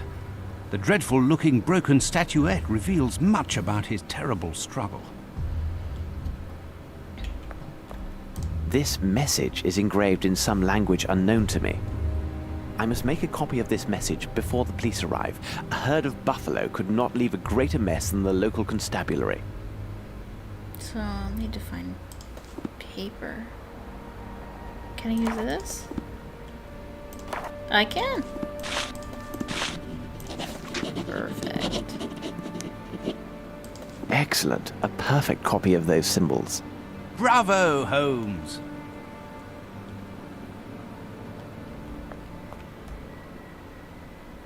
Alright, and we can look at this side. This man has a small wound on his left thumb. He must have drawn that strange figure in blood on the torn passport page. This unfortunate man must have interrupted the kidnappers while they were transferring their victims. What are you speaking about? All of the kidnapped people were kept here, and from the look of things, for some days. There must have been a good number of them, so they were drugged to keep them docile. Then, with the vile assistance of riffraff hired by Dirty Summers, they loaded these people into the missing cases from the warehouse. Last night, these poor unfortunates were loaded onto a waiting ship, their destination as yet unknown. Oh my God! Holmes! Look!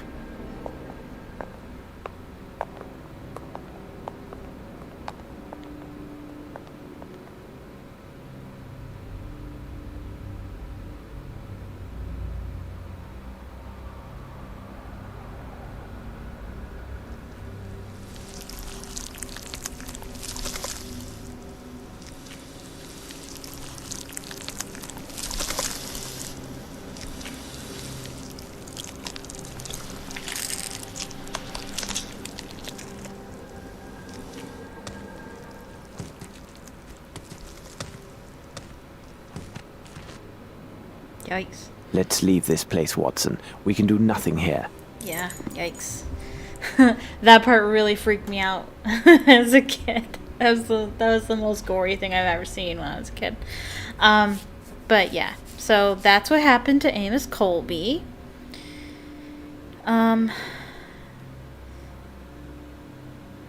Okay. So, in the light of my discoveries, I've come to the following conclusions. The kidnapped people were held here for several days. There's a significant number of them, therefore the opiate mixed opium and morphine was applied, which rendered them docile and easy to control. These same people were then placed in the empty sail containers by Dirty Summers' men and loaded onto a ship. According to the statements of the barman from the harbor pub, this living cargo was stowed away at night, and as recent as yesterday, September 5th, the destination of these poor souls unknown. Okay. Hello? Alright, it's gonna take it to me. See that this is delivered to Mr. Holmes at the Diogenes Club as quickly as possible. Do not leave without his reply, though such insistence will undoubtedly cause Mycroft some distress. What the devil are you doing, Holmes? I am sending a letter to my dear brother and including a reference to the strange markings I found on the temple stones. Perhaps he can make something of them. Watson, I must know what was in the metal boxes that we found in this strange temple.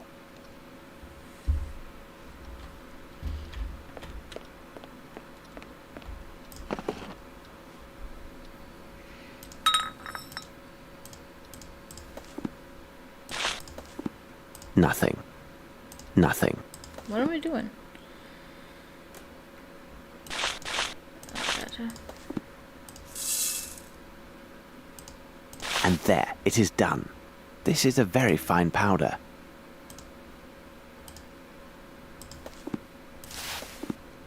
Perhaps if I apply heat?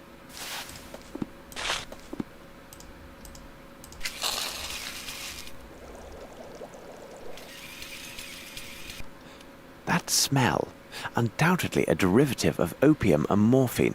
This is the same compound on the ball found at Stennick's place.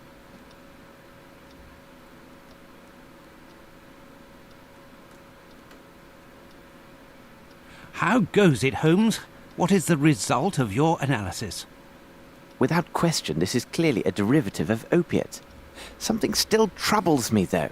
The facts indicate this substance must have been used in large quantities.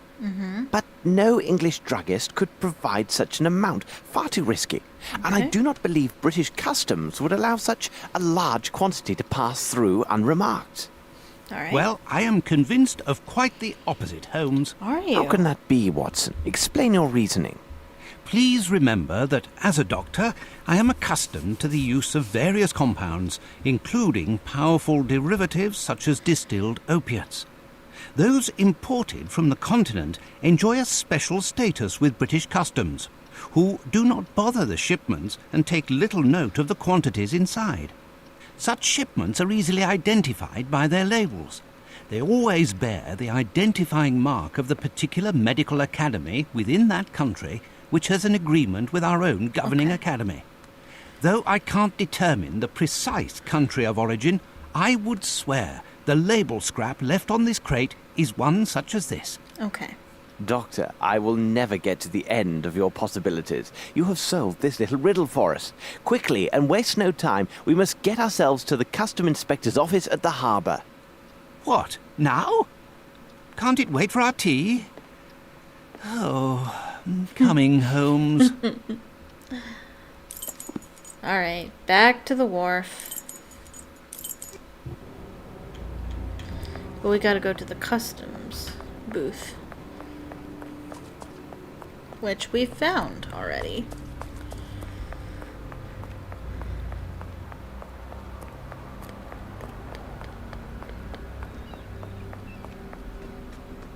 See? Customs. Right here.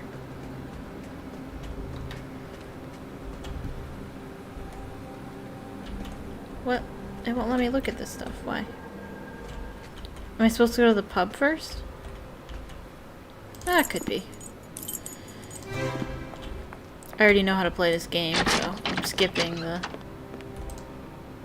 little stuff. Sir, did you find what you were looking for? Yes, Unintentionally, of and no. Tell me, where can I find the customs agent? The man's name is Beddoes, and at this time of day, you'll likely find him on the pier near a ship. Thank you. You have been most helpful. Pleasure to be of service, sir. Okay, now we should be able to go. Maybe.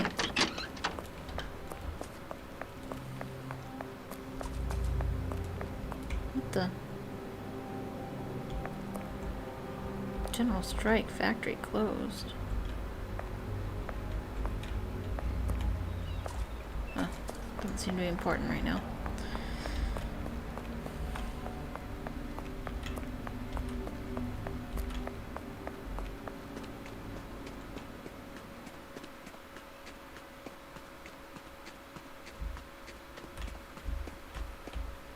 There we go. O'Reilly. The child came and said that Sandra was giving birth and that she claims me to be the father. The boat is clear. You'll easily find the registers not far away. Philo. Let us hope that these registers contain what we need. They must be here, somewhere. Could it be these? Well, going too fast. Aha, these must be the registers. This one concerns special imports. Nothing definite or comprehensible here. All that they mention is that these goods were stored in warehouse 16. I see nothing further of interest here. Best to leave these ledgers as we found them.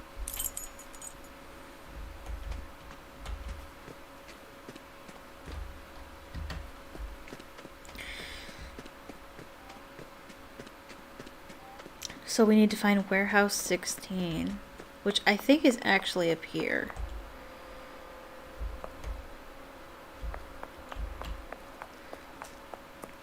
Which I think is why... The iron boxes were stored here. A careful search of the place might reveal some valuable evidence. Hold on, Watson. These traces have much to tell us. Regard how they resemble those nearby.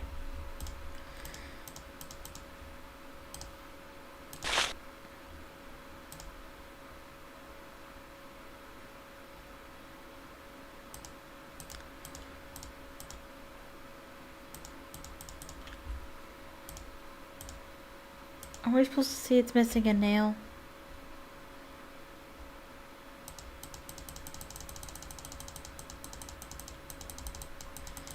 The right shoe is missing a nail. Ah, Watson, our case would have been better served if I had applied the intelligence God granted me. If you ever have a mind to chronicle this adventure, I fear your readers will be much disappointed. I should have examined that area of the warehouses with more care, because this footstep is similar to those found at Stennick's. We have only to follow to learn where they lead. The size is undoubtedly 7. The shoes are also hard-soled. So the man that kidnapped one of the men that kidnapped the Maori servant, he also was here. Oh, I can read that. The footsteps found at Stennick's garden bear a striking resemblance to the one of the set of the footsteps found in front of warehouse 16. They both are size 7, are fully shod, and have a nail missing from the sole of the right shoe. So now we're just gonna follow the footsteps here.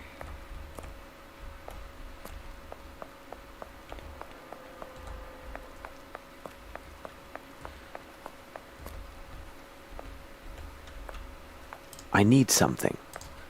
Okay.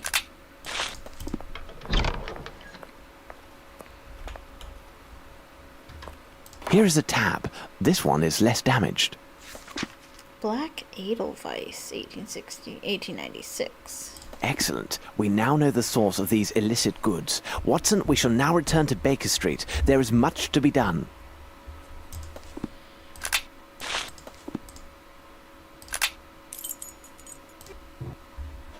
Have we received any word from Mycroft? It seems to me there is a letter on the table for you. Perhaps it is from Mycroft. Perhaps. Sherlock, the Northwood Agency, is based in Boston, Massachusetts, America. They engage in a wide variety of confidential investigations, but generally they are regarded as specialists in international searches for missing people or works of art.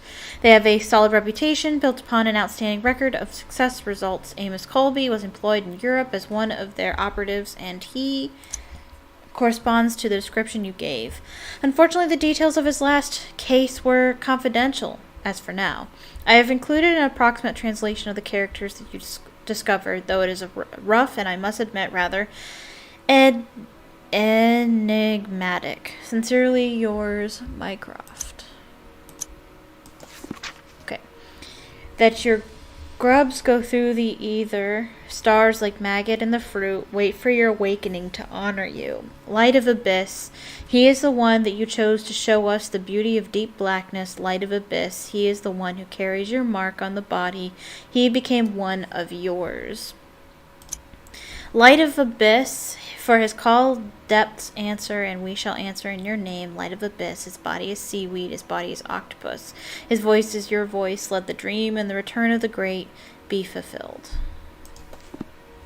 So, the poor devil who lay under this warehouse was indeed the owner of the passport embellished with the drawing made in blood. His thumb was gashed. He is most assuredly the one who made the drawing during his captivity. But what brought him to this place? Furthermore, if this detective agency has any standing, it rests on the reputation of its associates. They are rightly regarded as proven professionals. Therefore, this dying man's last efforts were to leave clues for those who might come after him. Remember, Watson, this man's forefinger was also coated with dust, and we found drawing drawn in that very same dust upon the floor. Mm-hmm. Exactly, Holmes. An addition symbol was there, placed within a rectangle. Let us consider the facts, Watson. A number of people were taken by force underneath Warehouse 12, drugged, and then transferred in boxes by ship to some as of yet unknown destination. For the moment, London has nothing more to tell us. These people, whoever they are, have a small advantage.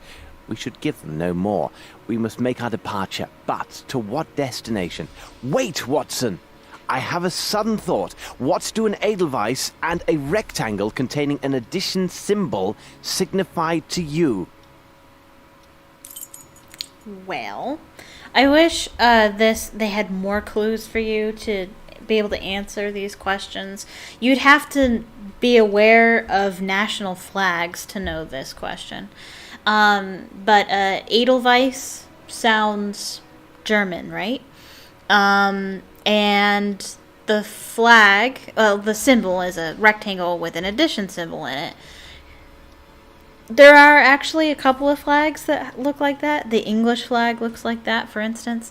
But they're looking for a flag of a country where they speak German that also has, a flag that's it, that has an addition symbol. If you don't know, it's Switzerland. Did I spell it right? Switzerland, of course. Watson, we shall divide our tasks. I shall report the particulars of Mr. Colby's death, as this affair requires the utmost in tact and discretion. Well, I never. Thank you, I am sure. Watson, you know I'm impersonal, each man to his specialty. I rely on you to book passage for 2 to the continent immediately. And, Watson, see what you can learn of an institute called the Black Edelweiss and determine if it is located in Switzerland. If this place can be found, I believe it holds the answers that we seek. Now, hurry, man. The game is on. It sure is. Ooh, this is fun. Hold on, Holmes, you are reading some penny dreadful. Here I thought to find you deep in some ancient news clippings, seeking similarities with our case, and yet you waste your time reading some outlandish adventure based upon some improbable hero. Beware of considering popular literature as unworthy of our interest, Yeah, Watson. Besides, am I not myself considered by some of your readers as an improbable hero living out outlandish adventures? Holmes, you go too far. Let's not speak on this, Watson.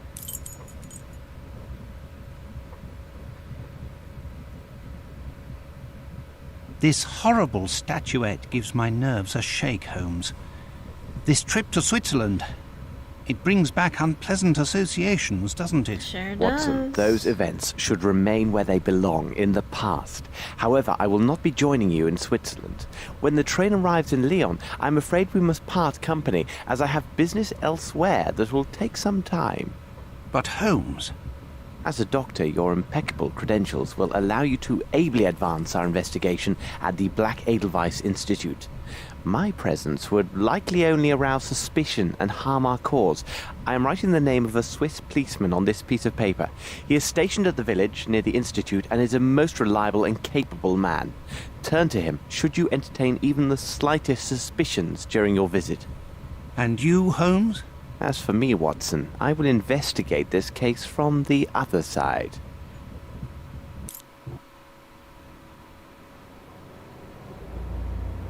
So now we're in Switzerland. And we'll be here for a while, so get comfortable.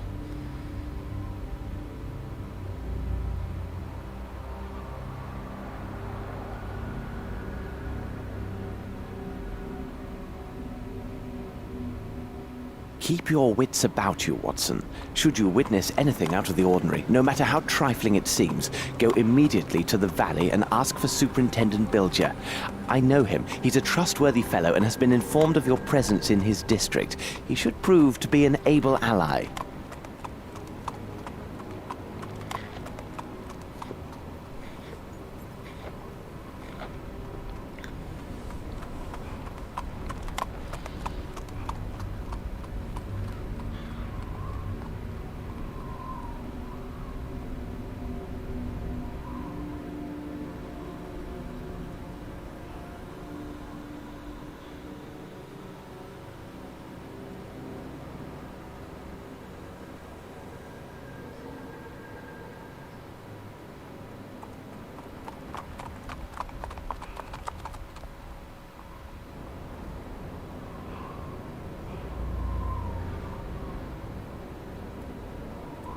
Here now, this is hardly reassuring. Coachman, wait for me here. Excuse me. All right. Hello. How can I help you, mynheer? Good day, sir. I am Dr. Watson. I have just come from London and... You must see Fraulein Muller, please, if you could. She is over there. She was so impatient to receive your visit. She has made remarkable progress. But the doctor can explain everything far better than I. Look, here she is now. My little daughter.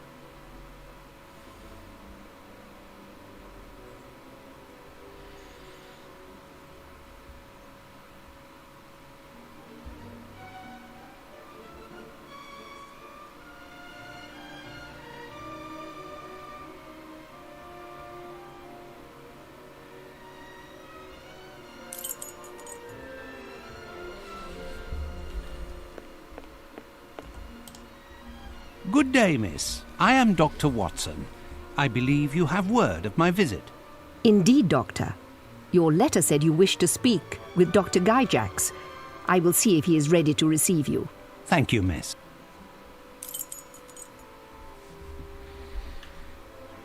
Oh.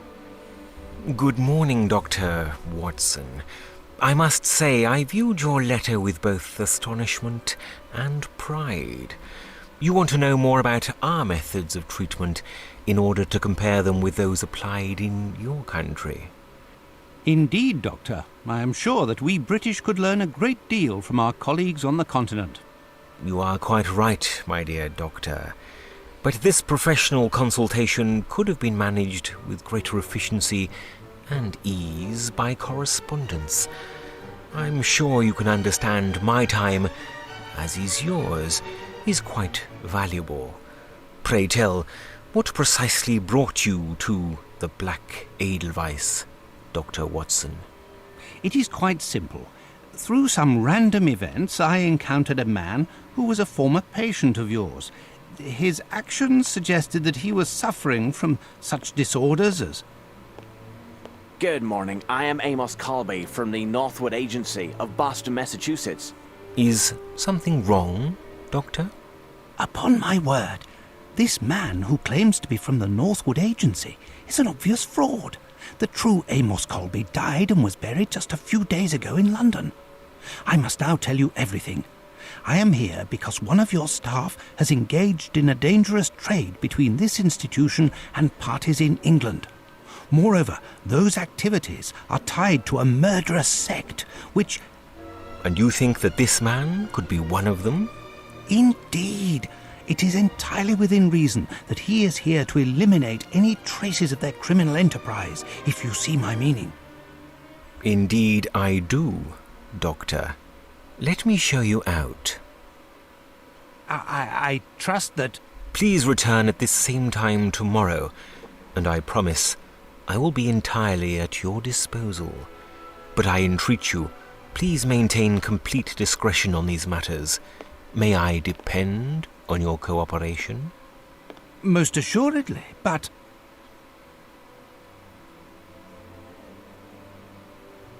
Good morning, sir.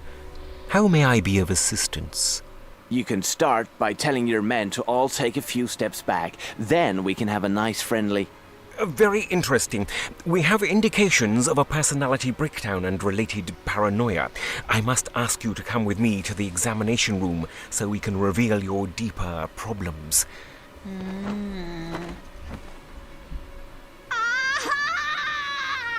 See, she knows what's up. She knows what they really do here.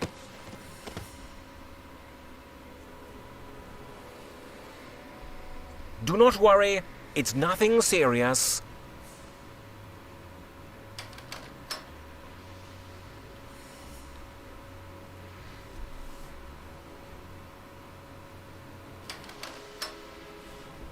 Okay, I'm gonna act quickly. Stand where you are. I forgot to do this. I need something. I need something. Water?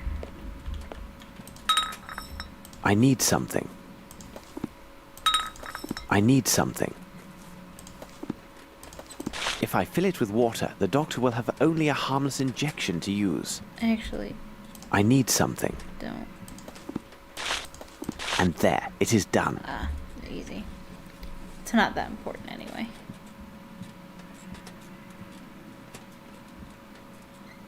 Several drops alone will be enough to sedate a horse. There. That's excellent. Kunz, throw him into the holding chamber. I would feel more comfortable without this costume. However, I am here and in proper place due to Watson's singular assistance. I must remember to thank him later. Let's hope he will act according to our plan. My next move is to learn if the London kidnapper has some accomplice here. So, not Watson. So Sherlock Holmes was pretending to be Amos Colby so that he could be... he intended for Watson to tell on him so that he'd be thrown into a cell in the Black Edelweiss, which is, if you hadn't figured out by now, an insane asylum. Insane asylums were not fun places in the Victorian era, let me tell you. They were living hell, and that is what we will experience while we are here. So strap in.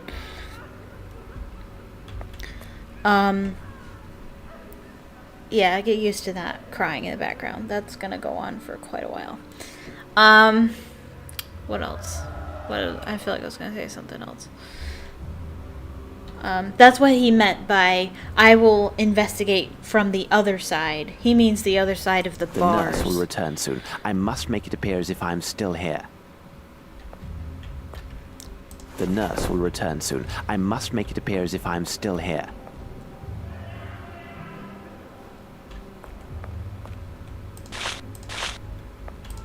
Lord, what a stench! This wretch reeks of alcohol. Taking into account his state, he has also been dosed with a good amount of some soporific. Lord, what a stench! Okay.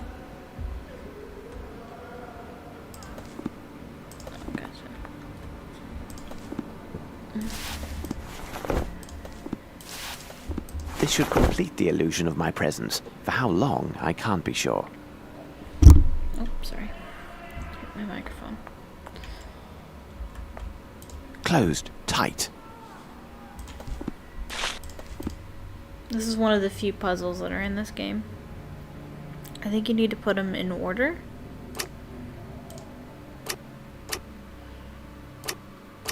I forget how it works.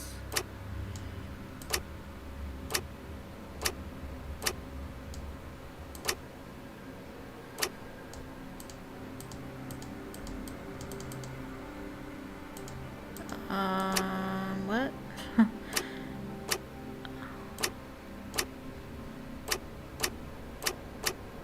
Okay.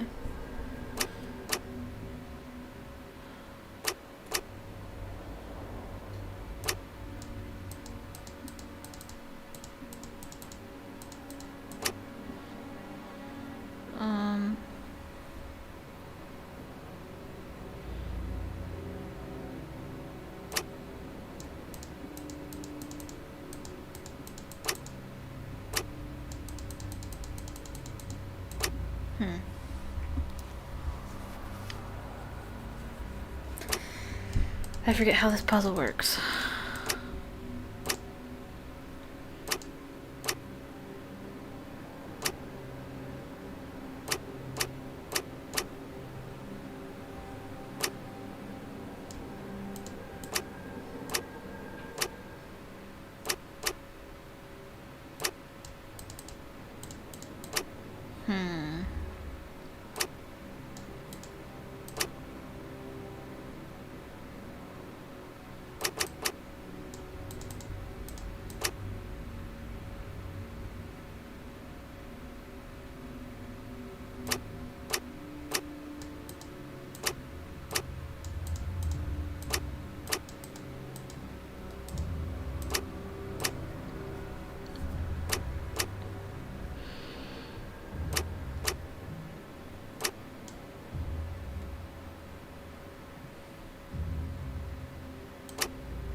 Then I can't.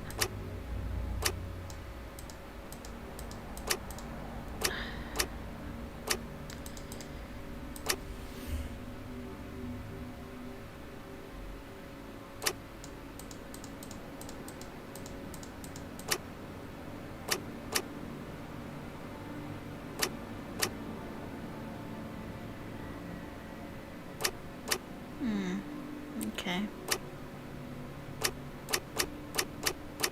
There we go.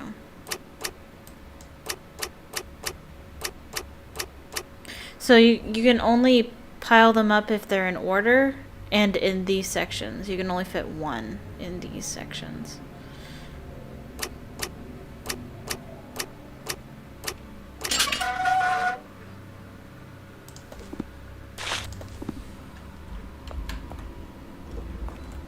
Closed. Tight. Now I gotta be careful walking around because there's like guards and stuff. I encourage all personnel to read Dr. Blensmoth's book. When you finish with it, please leave it here for your colleagues, Dr. Gyjax. Okay. Weird.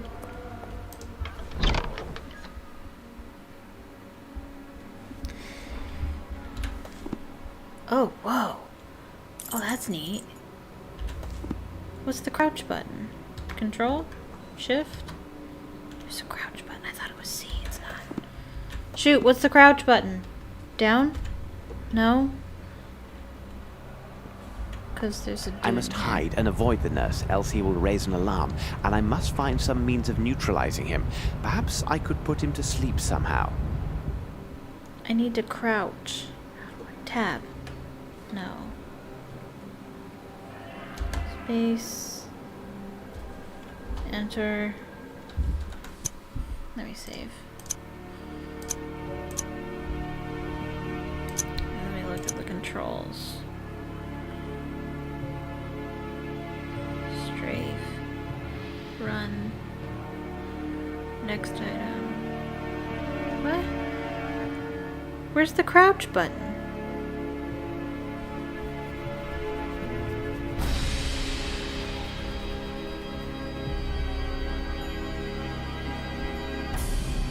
How come they're not telling me where the...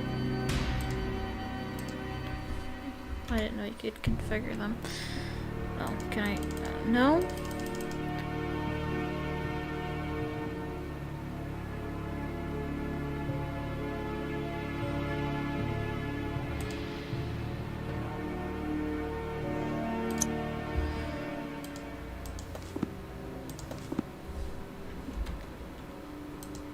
No. Don't do that. What's the crouch button? I gotta look that up. I don't know.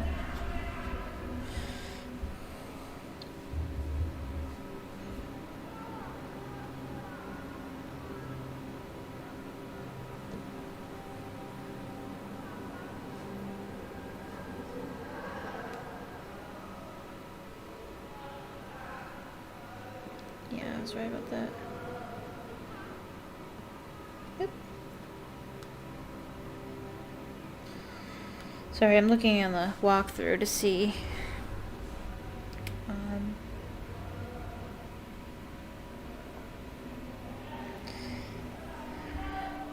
See how to crouch.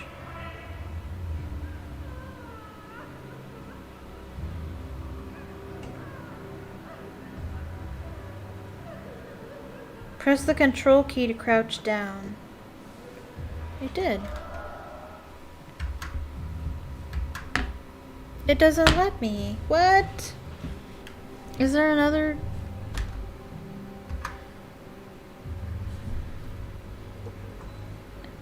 I can't. It doesn't work. Shift control? No? I must hide and avoid the nurse, else he will raise an alarm, and I must find some means of neutralizing him. Perhaps I could put him to sleep somehow. I know. What? What's going on?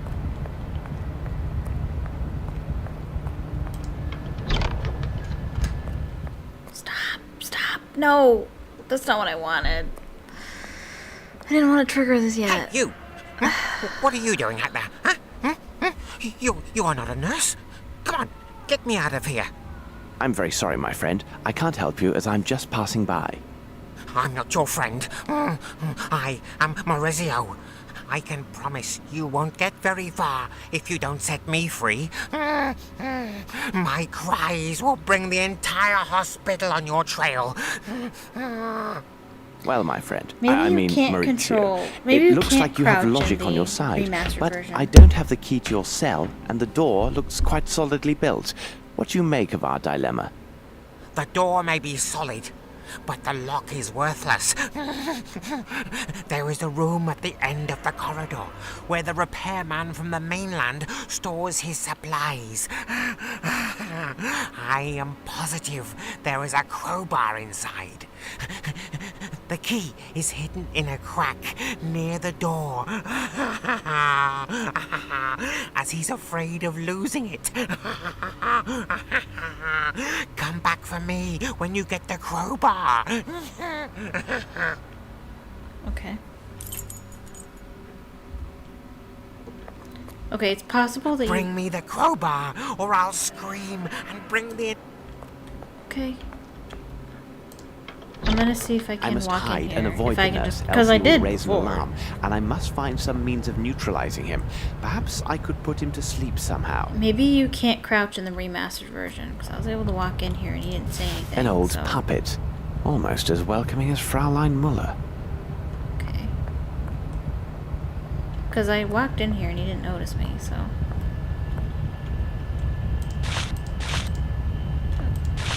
Okay. A scale. This won't be of any use to me. Not right now. Okay, so I guess you don't need to crouch in the remastered version. Alright. Bring me the crowbar, or I'll scream and bring the entire hospital down on you. Where is it? Can I not go this way? Let me save it. I feel weird about what's going on. I don't know. I feel like I'm gonna get caught. Okay.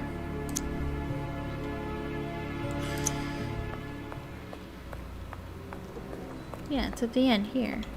Attention. Reconstruction and installation of water pipe. Dangerous. Do not enter. We shall definitely enter.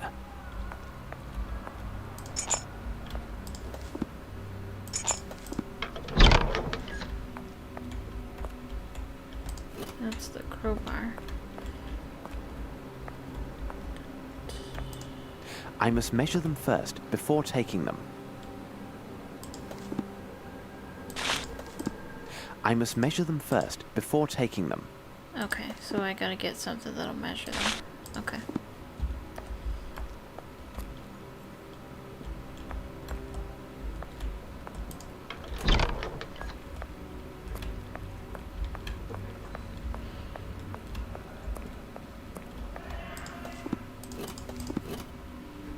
Oh, bless you. And here you are. Greetings. Careful. You best not linger here. If they find you, they will throw you down below. Into the depths. Into hell.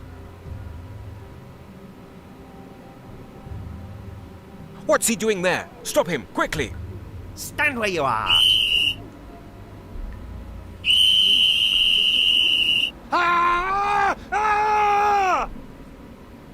It seems that Maurizio finally attracted some attention. Excellent. Now the stairs are clear and I may return upstairs. Good. I'm gonna look around first.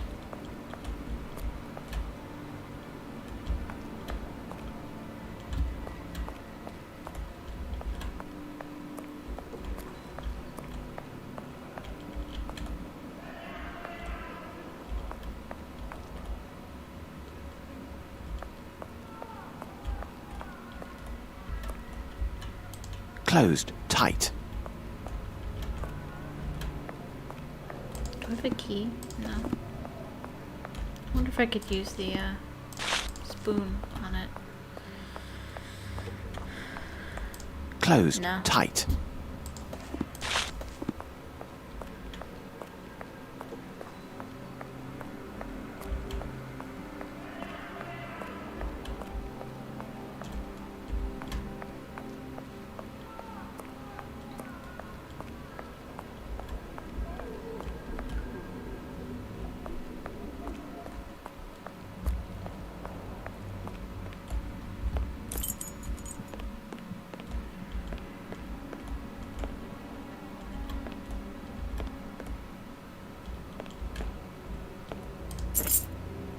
I have no reason to go there. Okay. Closed. Tight. Closed. Tight. Okay. Spoon. You can use a spoon here. Interesting. I put on a As coat. long as I keep my distance, I now appear as if I am a male nurse. Cool.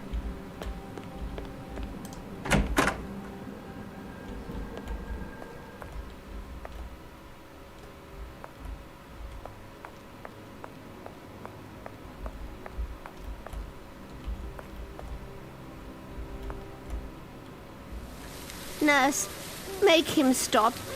He must stop that. What is the problem, madam? Bauer must stop at once.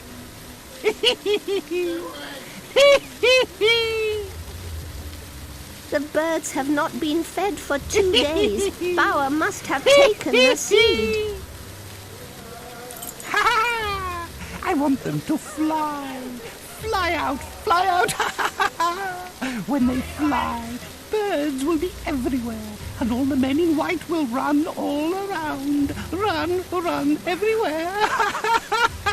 Yes, fly, little men, after the birds.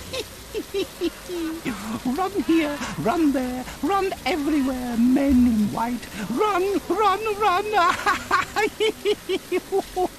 They won't see me, the men in white. Chase the little birds far, far away from here. Then I will go where I like. Go here, go there, go everywhere.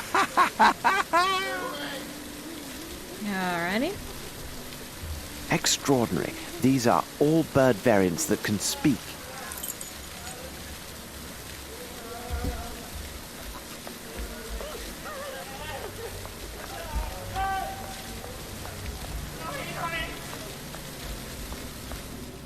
Oh.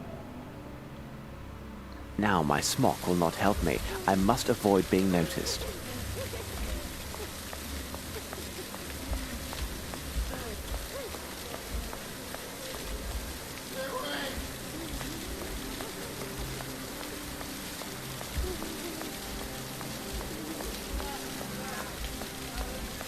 Water.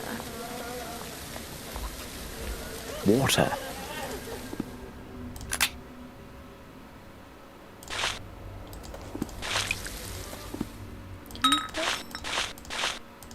I can. Can I put it in here? No? Okay.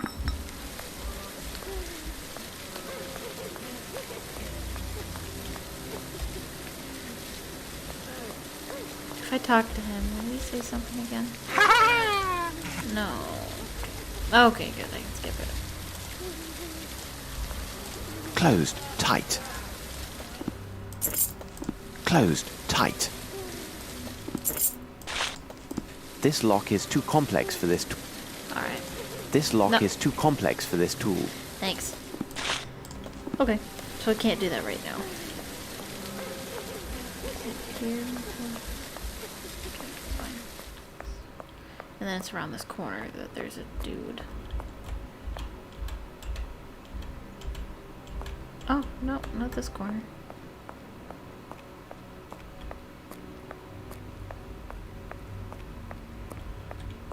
There's not anything over here anyway. Oh, okay. Good. Thanks for the I warning. must be careful to avoid attention.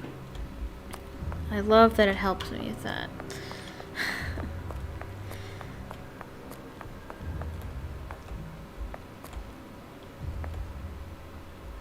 Fräulein Müller. Closed, tight. Closed, tight. Closed, tight. I have a bunch of keys and they don't do anything.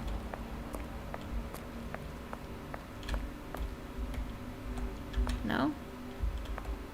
Okay.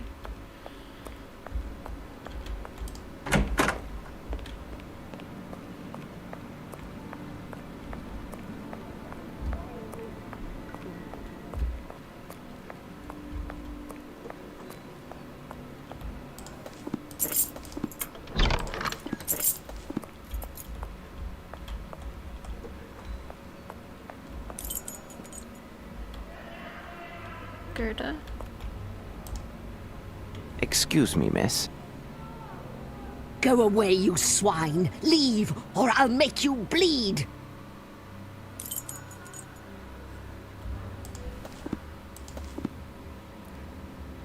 Okay.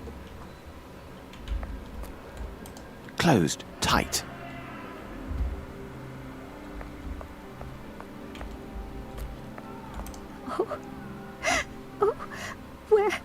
Where are you hiding?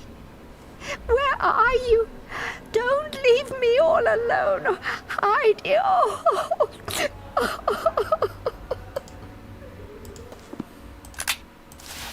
I cannot do this. You can't. Why?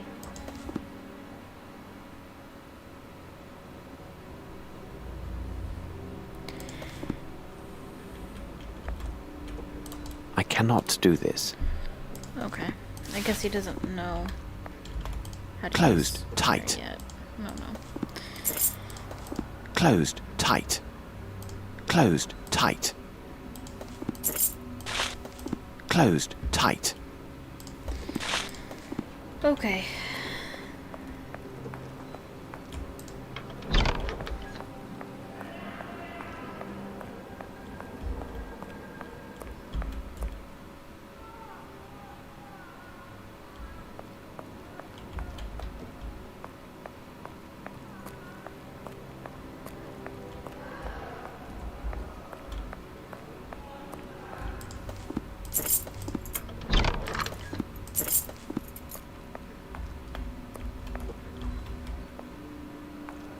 I must be careful to avoid attention.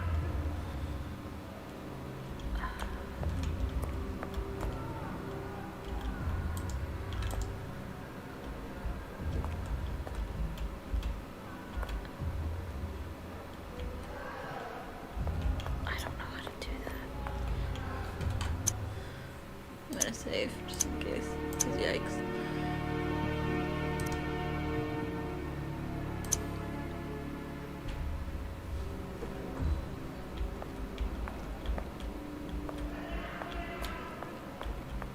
I'm scared.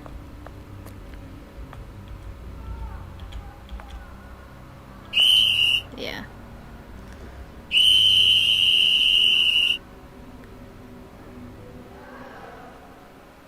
No, no, it can't be. It can't end like this.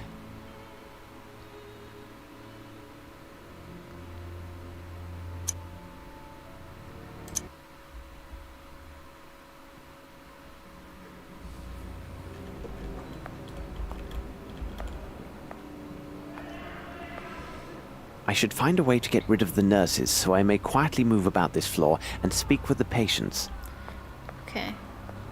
So maybe now I can give the doll to her.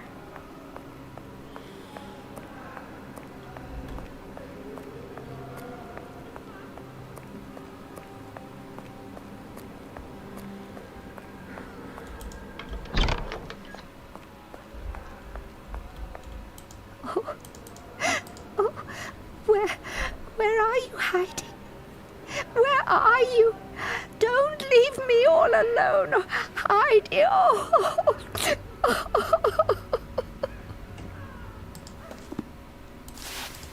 I cannot do this. Why?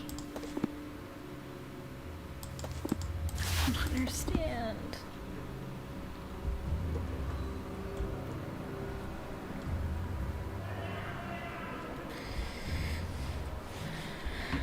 Let me look.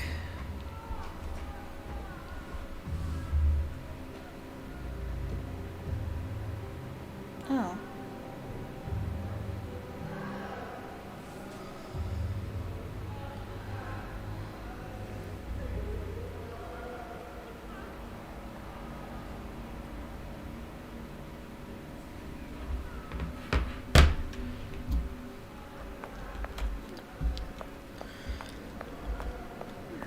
Let me see if I did everything in the maintenance room.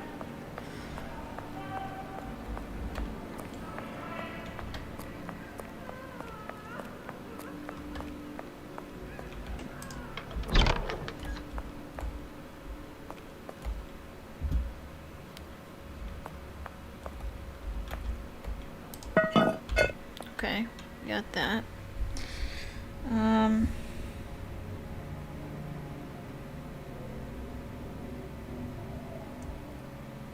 Go to the box right of the door.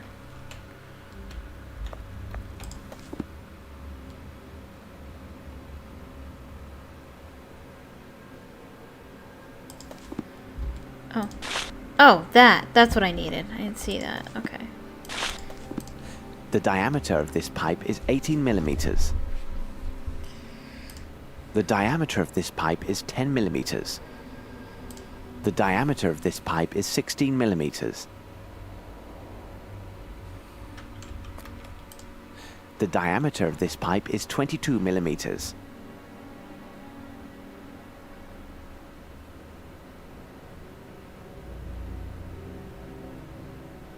Okay, so we need to find the right pipe to use with the right syringe.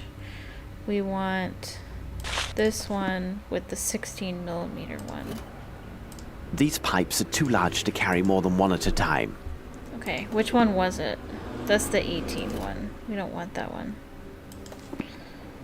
These pipes are too large. That's the one we want. And we want the 15 millimeter one. That's the one we want. Okay. Excuse me. We want to go back to the lab. I'm getting sleepy. I slept till noon. I don't know why I'm sleepy. I must hide and avoid the nurse, else he will raise an alarm, and I must find some means of neutralizing him. Perhaps I could put him to sleep somehow. Hopefully, I don't need to crouch.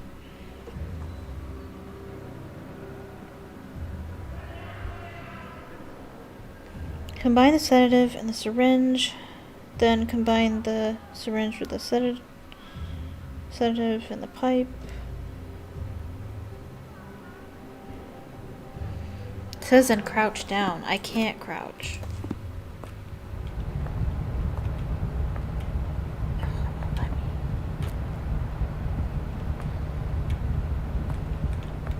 Oh.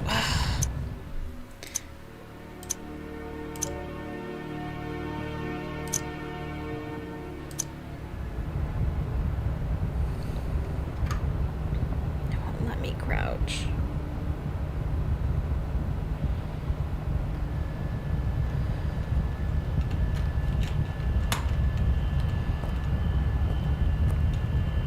A scale. This won't be of any use to me. Why won't it let me crouch?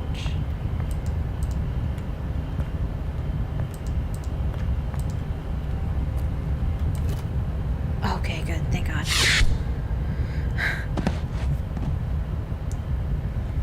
Well done.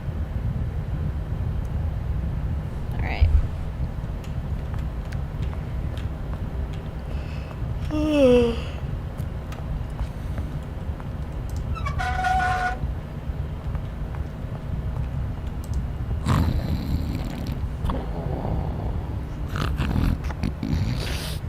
Have anything in his pocket?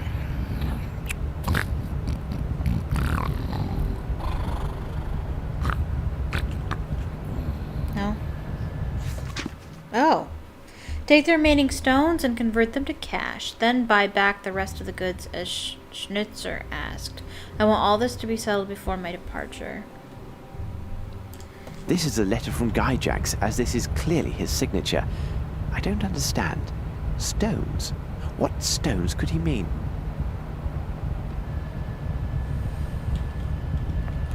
This product is primarily composed of potash, which, if blended in precise proportions with water and chlorine, creates a spectacular smoke. But I will also need a bottle or container of some sort. These cans won't do, they're too large. Okay. Strange, these appear to be pink crystals. I already know what to do with them. This box contains bottles labelled Black Edelweiss, which are identical to those found in the London sect hideouts. As I suspected, they most definitely came from here. I will take one. In a room at the Black Edelweiss, I found some boxes with labeled bottles identical to those found at the Sex Temple in London. They are quite unique and must have been shipped from here, and this proves a link between this sect and this institute, which is the private hospital of Dr. Gyjax. These boxes contain chlorine. Chlorine.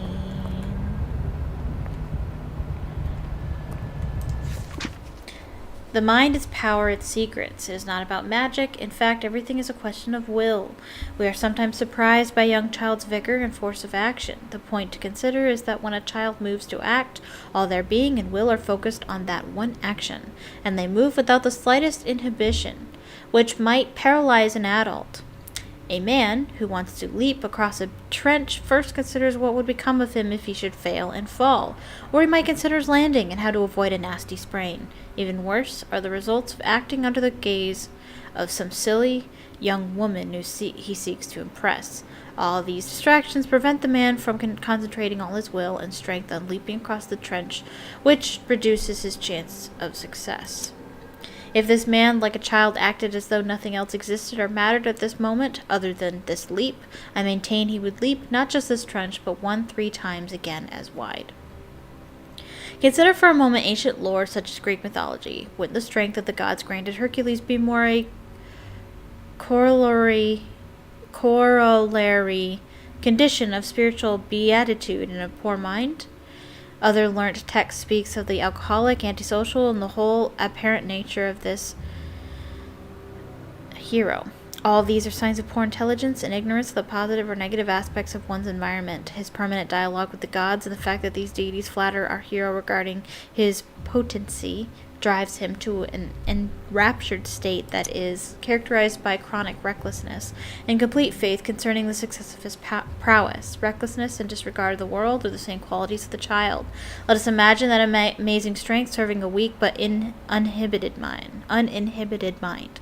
Here is a being with or without the presence of gods who would possess outstanding force. Excuse me. Furthermore, he could imagine much more or worse, and the thought sometimes frightens me. Let us imagine a man, big and well-formed, such as that ancient hero, but now with the intellectual capacities of the brightest scholars. Further assume that, for one reason or another, they have disconnected from their environment and society, falling into a condition close to childhood. Let us further hypothesize, for reasons of survival or due to an irrepressible and violent emotion such as love or worse, hate, this being is driven to act. Then I maintain that there is no force on earth, be it physical or celestial, capable of stopping such a feat. Mental power, totally concentrated on a unique act, is such a ray of pure energy that it will draw all known and unknown forces from a man, released from the hindrances of social thought and other scruples. They will become a human cyclone. This power unleashed would be so awesome it would turn even the bloodthirsty animals of the Dark Continent into arthritic canaries. Okay. Dr. Blensmoth's book, Mind, Its Strength and Its Secrets. Promising title. This book appears to be an inventory ledger. However, it is in code, and I don't have the time to properly decipher it. I see Dr. Gyjax's signature at the bottom of each page. Interesting. This book must detail his shipments to England. Dear Dr. Gyjax, my secretaries inform me that you have suspended further shipments of your order for some of our products. This is quite disturbing, since you are well aware that significant liberties were taken with the laws of this country in order to acquire these goods on your behalf. You should know that the quantity of goods stored in my warehouse is considerable and was imported in anticipation of your stated needs. Let me read this. Grasshopper Company, Import and Export, Zurich.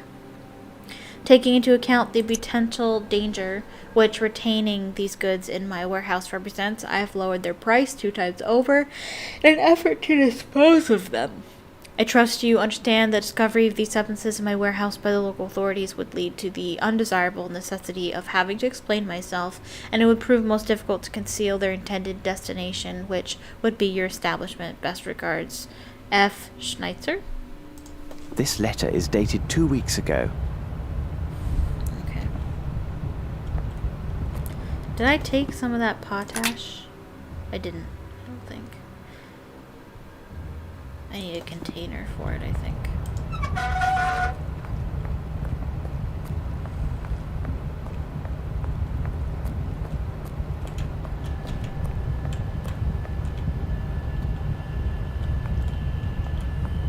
how to use A this? scale. This won't be of any use to me. I don't think I can A use scale. this. This won't yet, be of any anyway. use to me. Okay.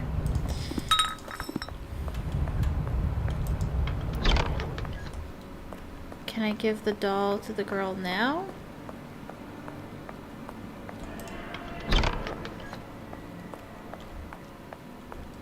I don't know that I can. I cannot No. do this. Okay.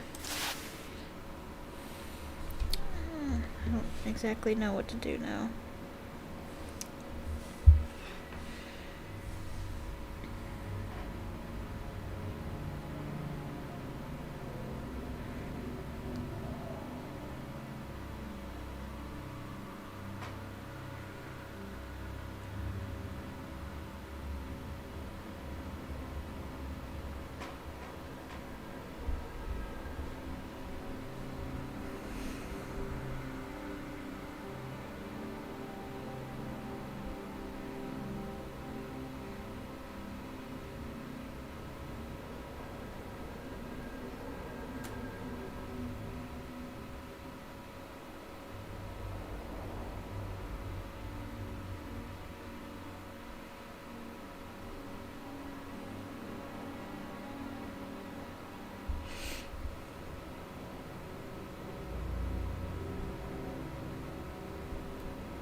Okay, so we can talk to somebody in that section where the nurse is.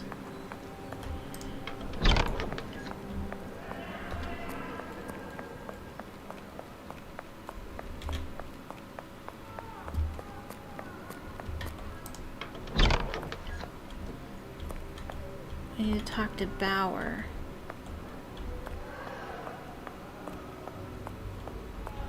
Where is Bauer? There he is. Oh man. Did I save it?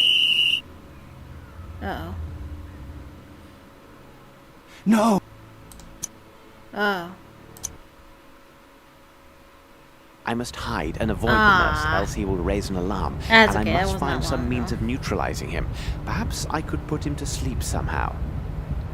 It wasn't that long ago.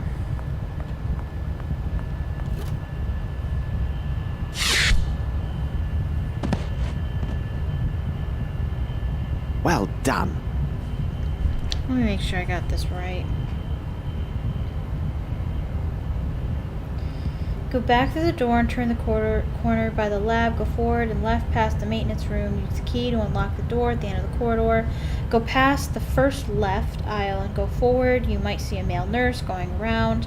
Holmes says to take care of the nurses so that he can freely talk to the patients and go around. Let's see if we can put into action what Bauer at the aviary wanted. But then it says Becker, go left to first cell on the left of the second corridor. Talk to Becker. He's wearing a straight jacket. He wants pink crystals. Yeah, I did the pink crystals. Go back to Becker. Yeah. Okay, yeah, I do need to talk to him. I have no idea how to get to him,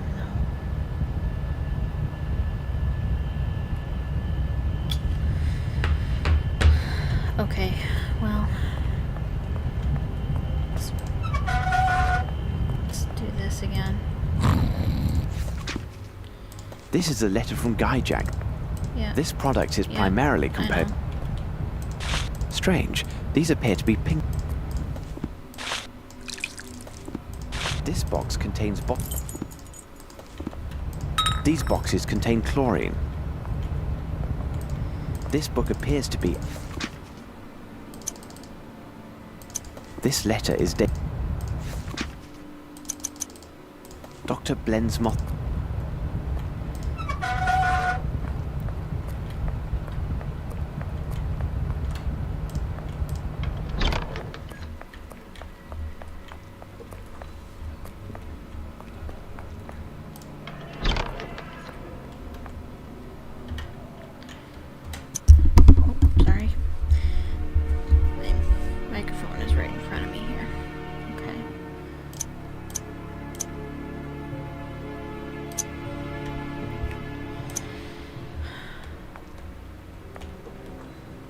How am I supposed to do this? Maybe I'm supposed to go around this way.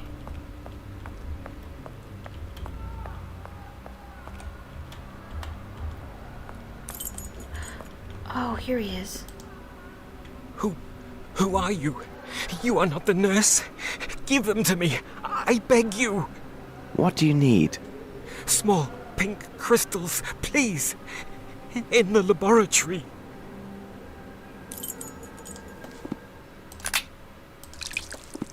Here it is, my friend. You must tell me where. Make the male nurse leave, and I will tell you anything you want. All right. Where's the key to the aviary? The mad girl. Bring her doll to her.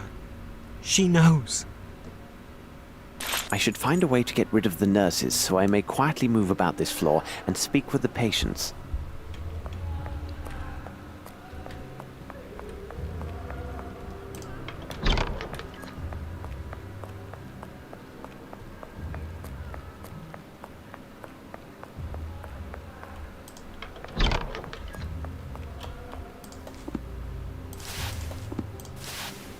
Look who is here to see you, miss. Heidi! Heidi! You are here! The bad men took you away, but you came back. Heidi told me she wanted to come back to you. She also told me that you know how to free the kind birds from their cage. Bad men took Heidi away. They said I was a bad girl because I cut off the head of that nasty brute. But he started it. He was bad first. He did terrible things, this bad man? Oh, yes. He came in the night for us. He took Heidi and I to his room, near the birds. And he was very, very nasty with me. He had the key to the birds' house and said if I wasn't a good girl, he would send them away. I didn't like that, because Heidi loves the birds. So, my child, the key to the birdhouse is upstairs in his room? Yes, it's there. Now the lady lives there, but I am not allowed to see the birds anymore. Thank you very much. Ugh, What is that, Heidi? that's quite a Oh, angle. you want to thank the gentleman. And you have a present for him. Jesus. What a sweet girl you are. That's the remastered version. I agree. Because in the original, Heidi we just get wants this to angle here. thank you and says to tell you a secret. When I cut the bad man's head, she didn't want him to ever come back. So she hid the key in her belly.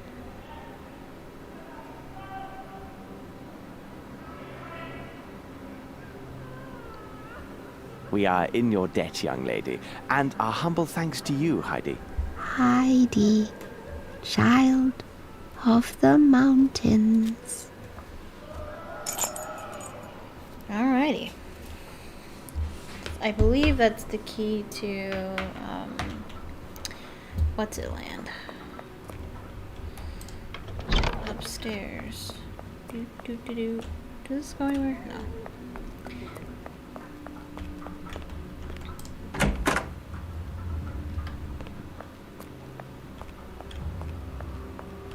Is it this key? I don't think it goes. No, right, we couldn't even. Don't even need that room, apparently.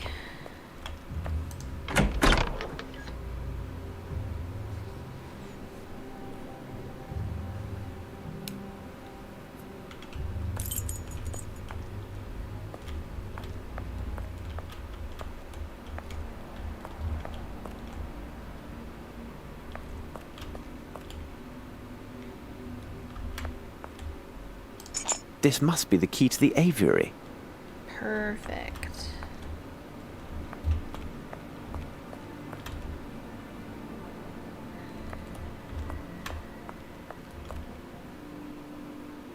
This splendid macrame design is protecting the bottle.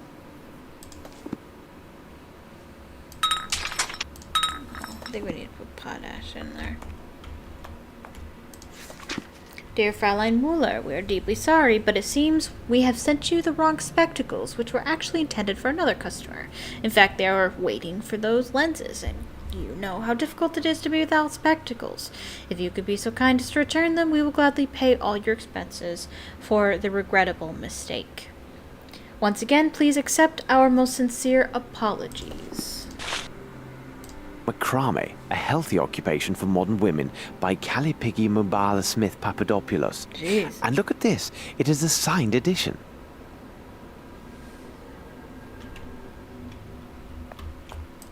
Fraulein Muller does not seem particularly gifted. Truly, art in the blood can take the strangest forms. Okay.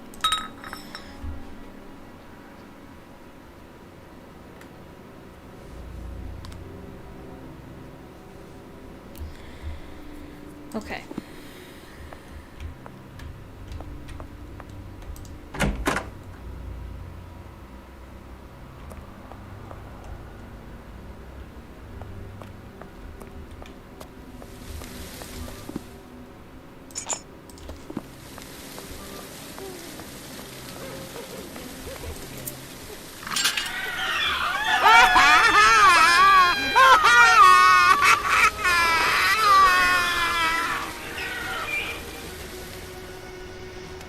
The door to the birdcage is open. Help us.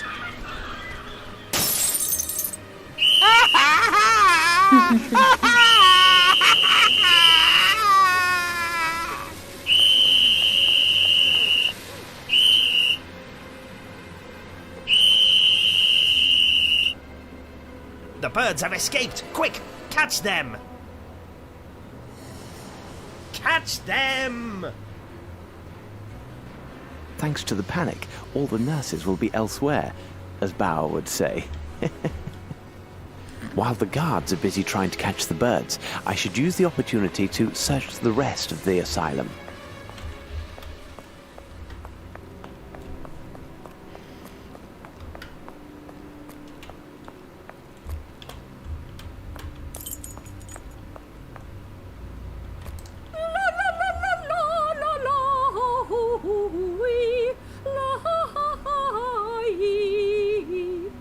It is necessary to get this dragon to leave, so I can freely examine the kitchen. Perhaps if I can create smoke, she will go into a panic and leave, thinking there's a fire. Following the unintentional fire caused by uninspired staff members, I made the decision to forbid access to the kitchen and dining room to all staff, other than Frau Mayer and myself. Okay. Oops. Okay.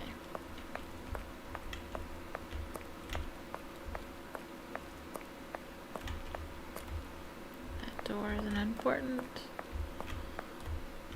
Neither's that one. Cool.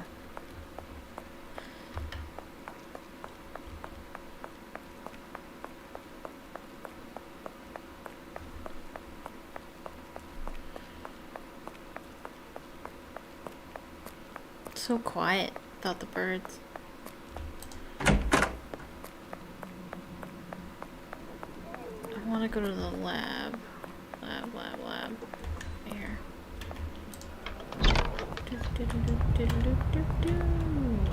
Okay.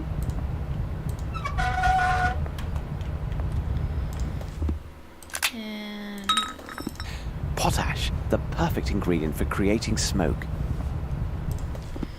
okay. Huh? I can't. What? Why not?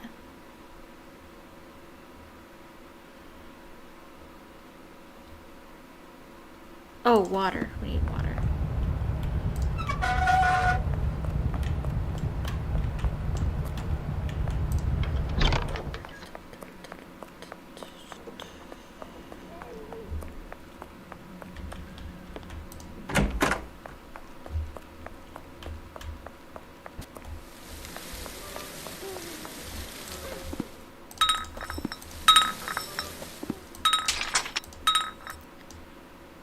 Here is the bottle with adequate water.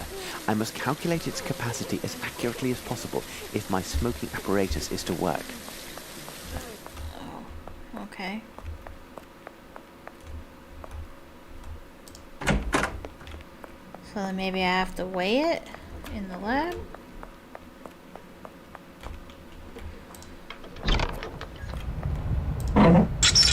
Now I know the exact capacity of the bottle.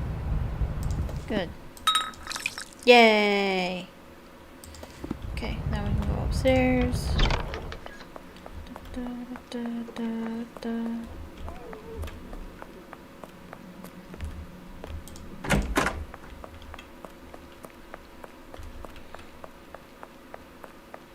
I'll look out this window.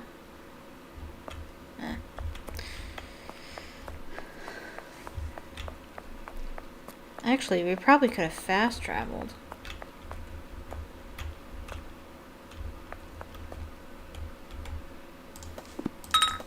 It is necessary to get this dragon to leave, so I can freely examine the kitchen. Perhaps if I can create smoke, she will go into a panic and leave, thinking there's a fire. Yeah, that's what I thought I was doing.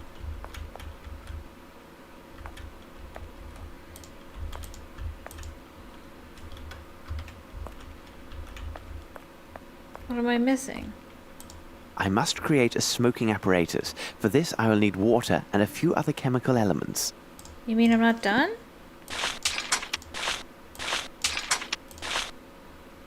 Okay.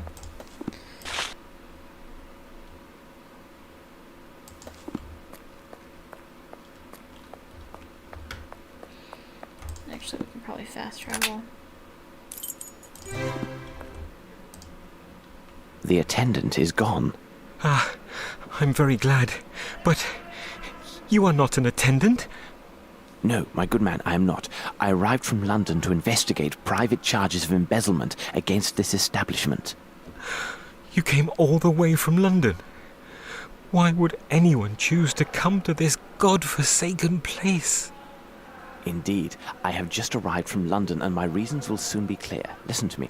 I know you do not belong here. You are not mad, merely the victim of a trap that only the most expert specialists could untangle. More importantly, you are the only person here who can give me the information I require. If you could speak with me, assuming your pain has not returned, I would be in your debt. But who are you? Someone who could guarantee your freedom once my objectives are secured. But I have little time, and you must listen to me carefully. Did you hear the staff or other inmates speak on any suspicious activities other than the horrible mistreatment you have all suffered at the hands of the staff? You are from English customs, then. You must be interested in the arrival of illegal foreign lunatics in your country. What makes you say this? Well, some time ago, they removed all the foreigners from their cells, and they were never seen or heard from again. Perhaps they were shipped into your country without the usual formalities? Those foreigners, where did they come from? I don't know exactly, because oddly, they never associated with the rest of the inmates. They arrived regularly, 1 or 2 fellows per month. Most peculiar. Did they speak among themselves? I could hear them trying to talk to one another, but it seemed as if they couldn't understand each other, as if each spoke a different dialect. Also, none of them seemed mad in the least. And then there was one other odd event. They were downstairs, and it was shortly before their departure. I strained to hear them, and could barely make out their conversation. This time, they all seemed to speak the same language, and what is even stranger, they seemed to be saying the same thing repeatedly. You must rest now, but don't lose hope, as I am here to help. I am afraid I must leave you now. If you need to know other information, you can see me when you like. Okay.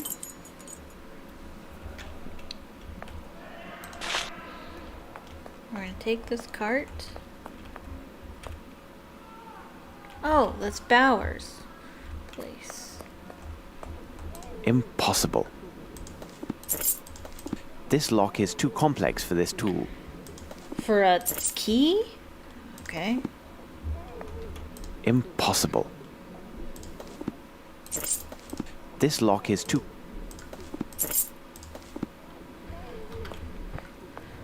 What? This goes nowhere. Okay.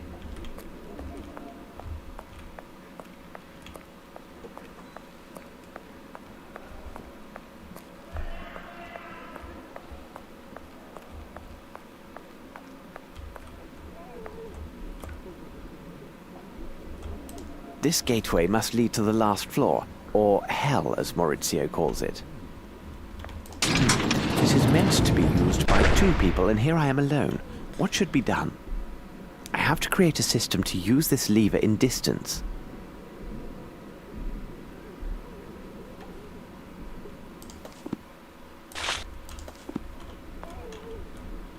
These levers are well oiled.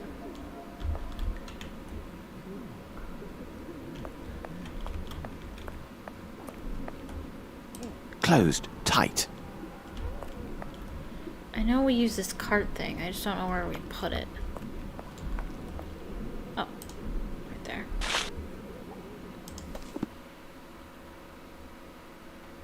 I think we do something with the I anvil, need something. But I think we're missing something for that.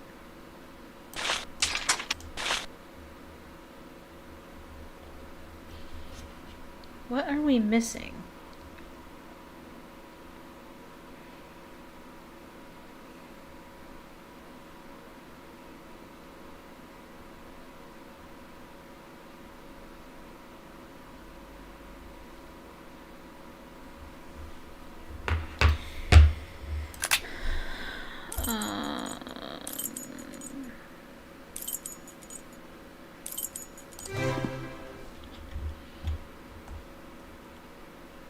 They won't let me take that. Fraulein Muller does...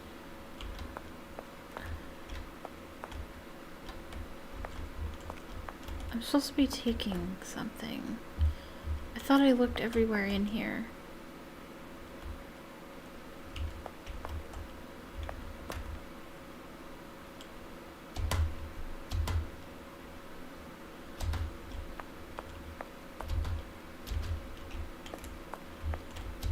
Oh, that over there.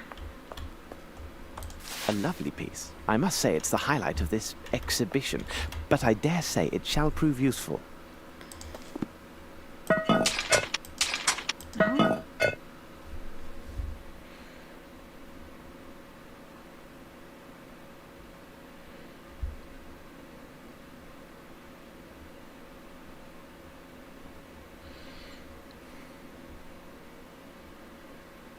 I'm looking at the walkthrough.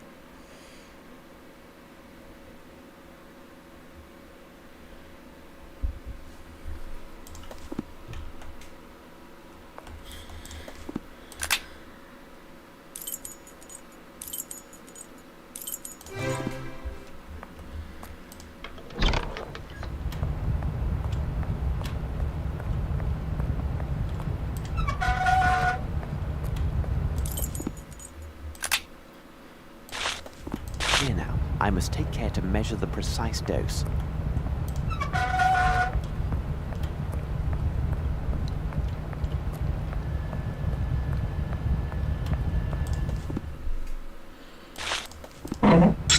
And there, it is done. My smoking device is ready. I must say, a room filled with smoke shall be difficult to examine, but there is no other way.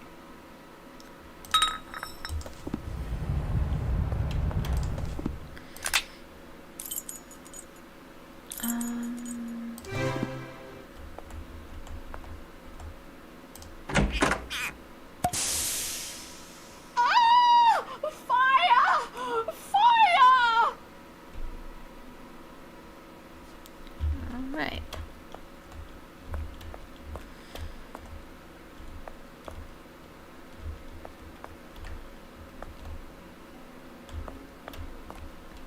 What do I want that's in here? A truss for roast beef. Hildegard, I found a bag still full of birdseed. It must replace Birgit after my shift ends. Do not forget. if you must replace Burkett.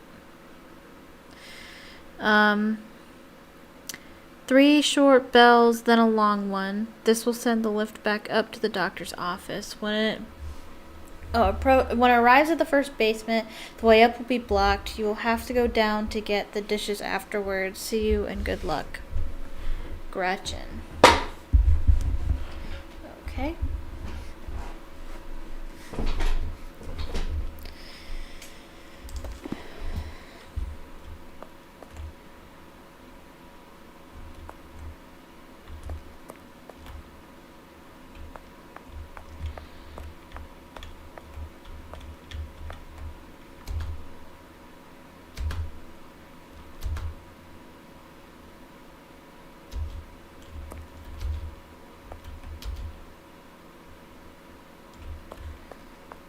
That's it?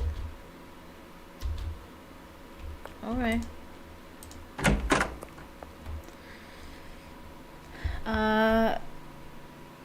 Okay.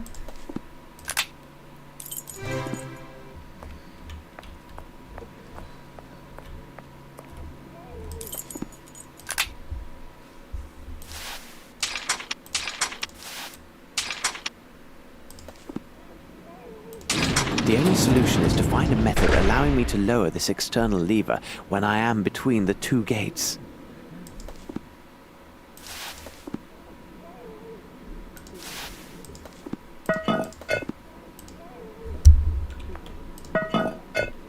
I need something.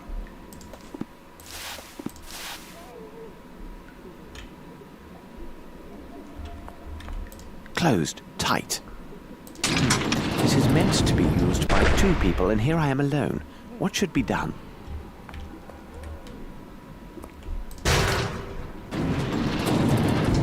And there, it is done.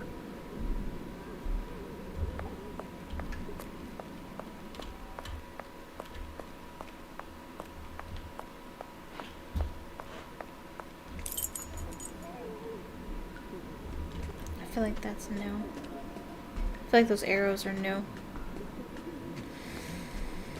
For the remastered version.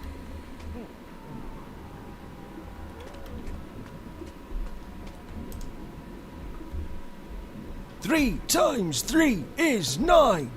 2 times 5 is 10. Pardon me, sir. Could I trouble you for some information? Nasty, nasty cheat. I shall say nothing to you. 3 times 7 is 21. 3 times 8 is 24.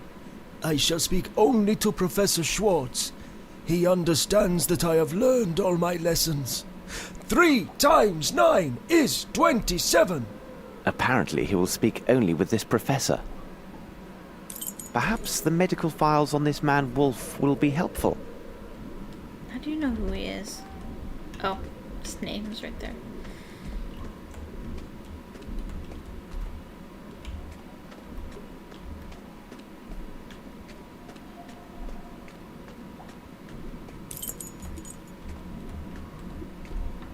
There should be a passageway leading from one side to the other of this wall. Perhaps someone here knows something about it.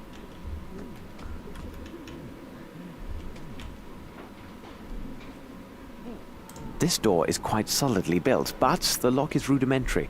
Never again will I go out on a case without a small spoon at my side, though likely Watson would envy me this valuable implement.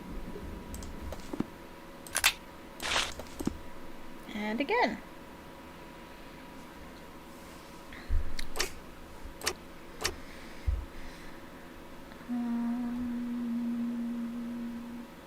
Actually.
problem is I need to...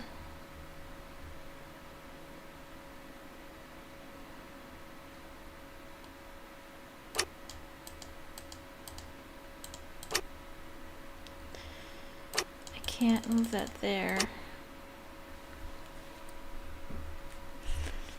I want the one to go here or here, but I can't move these any other place.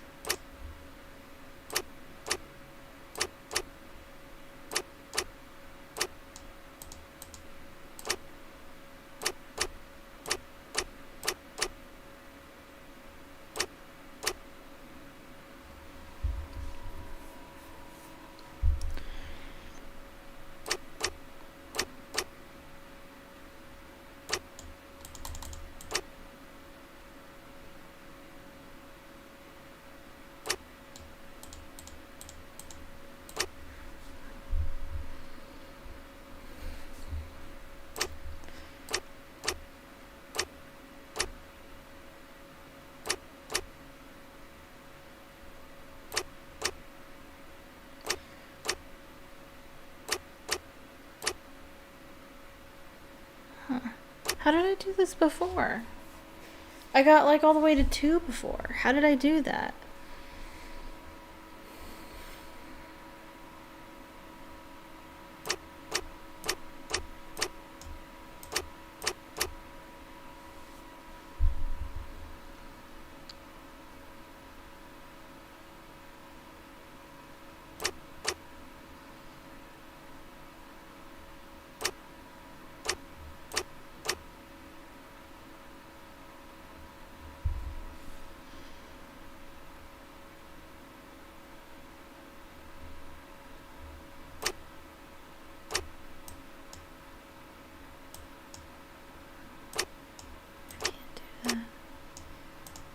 And now I can't put it. Oh, okay. How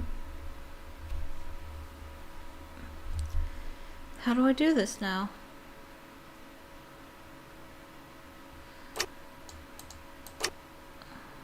Oh, like that.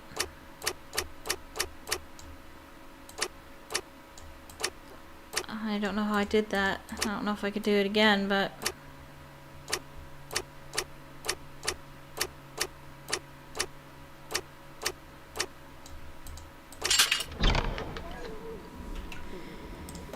Alright. This does not look good. These are the tools of a butcher. This well must empty directly into an underground river. My God, there is a body inside. I'm glad I spared Watson this horror. This place conceals deeds far more sinister than the mere traffic in dangerous goods. Mm-hmm. They've been disposing of people here. The sawdust on this soil was recently disturbed. Someone was searching for something here. I'll do it again. My God, there is a body inside. Alright, thanks. Who could have forgotten this? Okay, we don't need it again. My God, there is a body inside. I'm glad I spared Watson this horror. This place... We don't need that, thanks. Sigmund. Alrighty.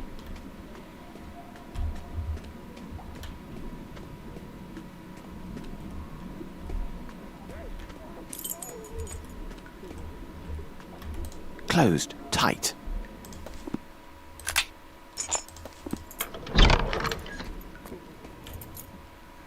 Is this office Dr. Gyjax?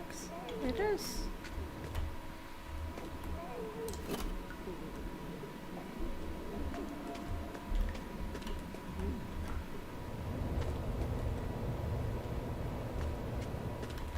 I can pick this lock. Again? This lock is too complex for this tool. Oh, okay. Oh my God. He's been doing experiments in here. The faint signs remaining on this blackboard are in phonetics. It appears that people were forced to recite some text with no real understanding of its meaning. It's a pity that the text was erased. On the blackboard in Guy Jax's workroom, I found faint traces of phonetic inscriptions. It would seem people were given this text to recite, most likely by force. The use of phonetics suggests these people were unfamiliar with the language and therefore also unable to grasp its meaning. Unfortunately, the doctor erased the writing after he had finished with this lesson. The exact wording and meaning of the text is not clear. This method of teaching the subjects as an unknown phrase, though forced memorization, could also explain the horrific experiments performed on the brains of the talking birds. Who is capable of repeating better than a mynah bird?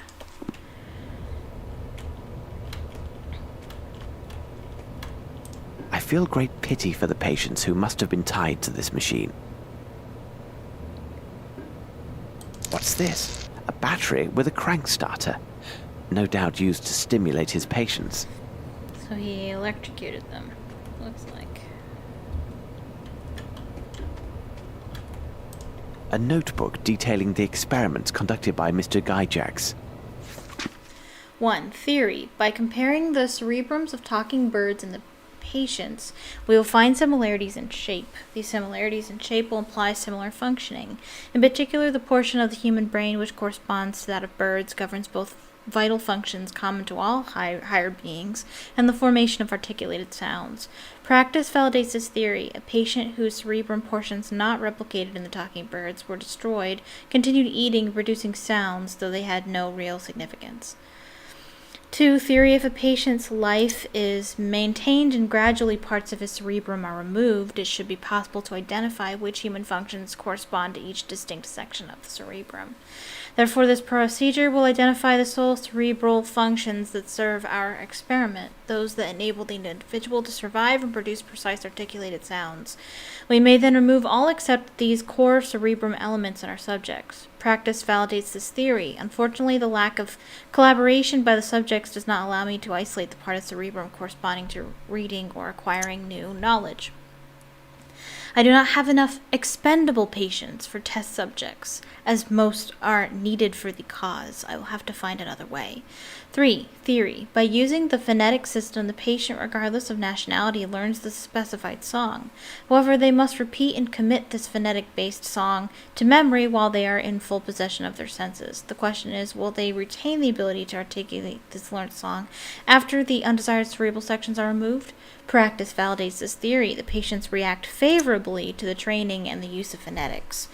The destruction of the superfluous parts of the cerebrum does not adversely affect the patient's recent memory. In fact, these recent memories stay close to the surface and can be triggered by association with food. Once this association is established, the patient will recite the learnt song in a continuous loop, and the withholding or awarding of a bonbon can influence the quality of the elocution further. Elocution further. The patients would thus be capable of fulfilling their assigned tasks submissively and faithfully without rebelling and while staying alive as long as possible. Sounds like lobotomy to me. These birds are from the aviary. They served a purpose beyond mere decoration.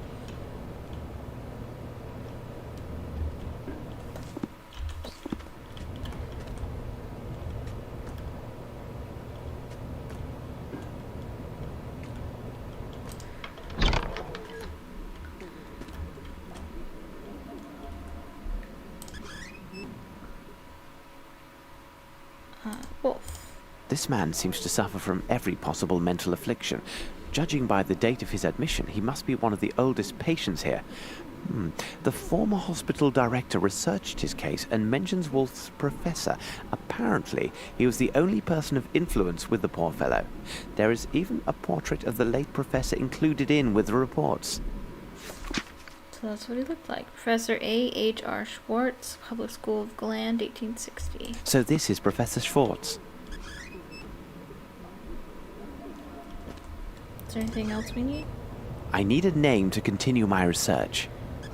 Okay. I don't know what this Guy Jax studied, but judging by his office and what I saw before, he is more dangerous than any of his patients. Amen to that. The Worship of Ghouls by Count d'Erlette. I do not think this book would give the reader pleasant dreams if reserved for bedtime reading.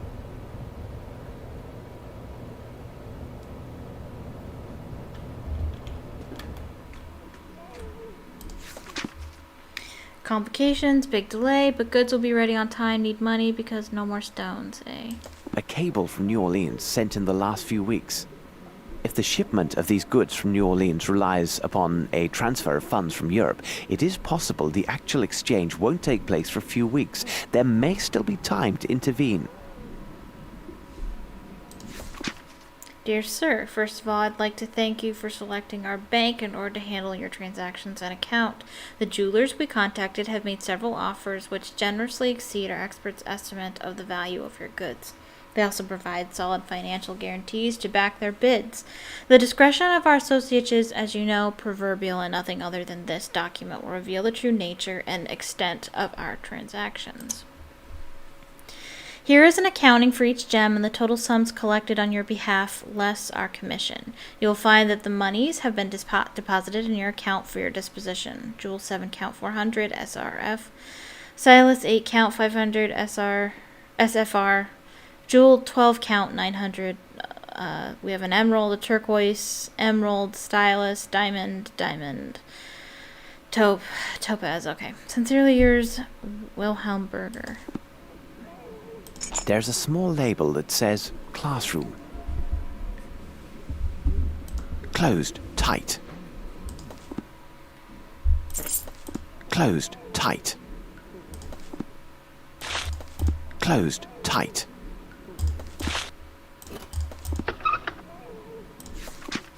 Professor Gyjax, after reading your letter, I understand that the risk of exposure by my master is great. I believe that even if we employed hair pieces, heavy topcoats, and generous tips, nothing would slip him safely past this country's customs officials. As the great day draws near, my master's behavior will become more uncontrollable, and our plan should not risk ruin due to unwanted attention. So I ask you to keep light, my master, close at hand. He will enlighten you when darkness returns to cover this place. Echoes from 5 New Orleans. Tell me our people there need more means. Make sure that they have what they need so their deliveries to you are not overly delayed. I hope to congratulate you on the quality of your work when I receive your package until he accepts you among his.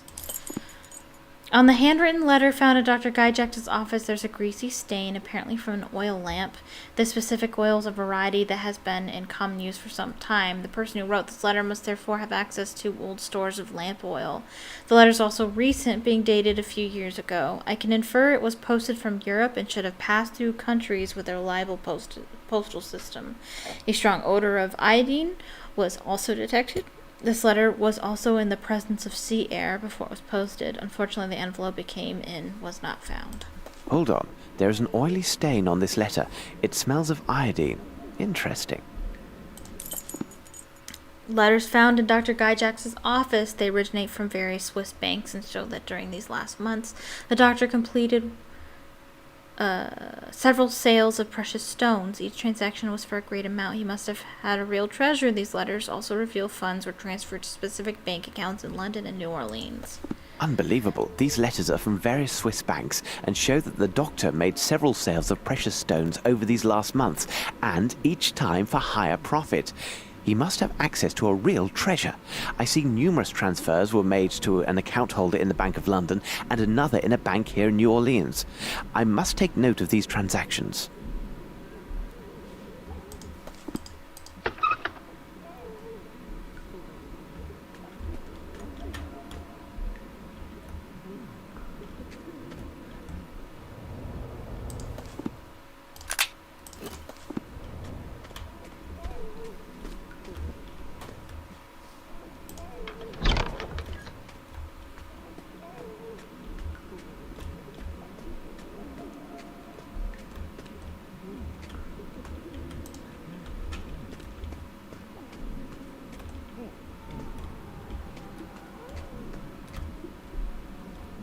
Okay. So what now?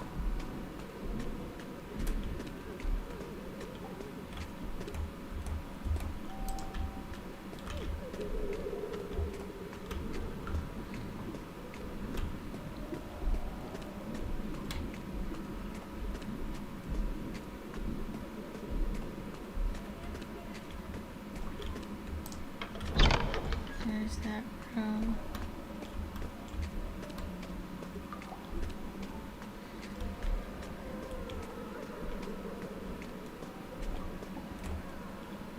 Huh.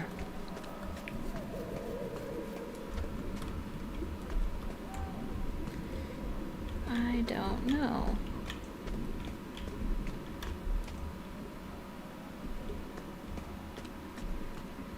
I don't know where the classroom is. That's what I'm trying to find. Because we just got a key to that place.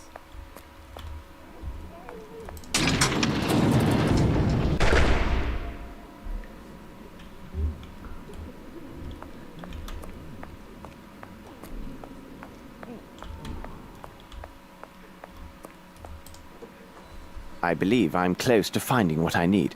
Do you know this man downstairs, the one perpetually reciting his multiplication tables? Yes, he is Wolf. But you will get nothing from him. He will only speak with one man, this Professor Schwartz. But I believe he died a long time ago. Perhaps the medical files on this man Wolf will be helpful. I need to find the classroom. Is that this place? Impossible. No? Okay, here we go.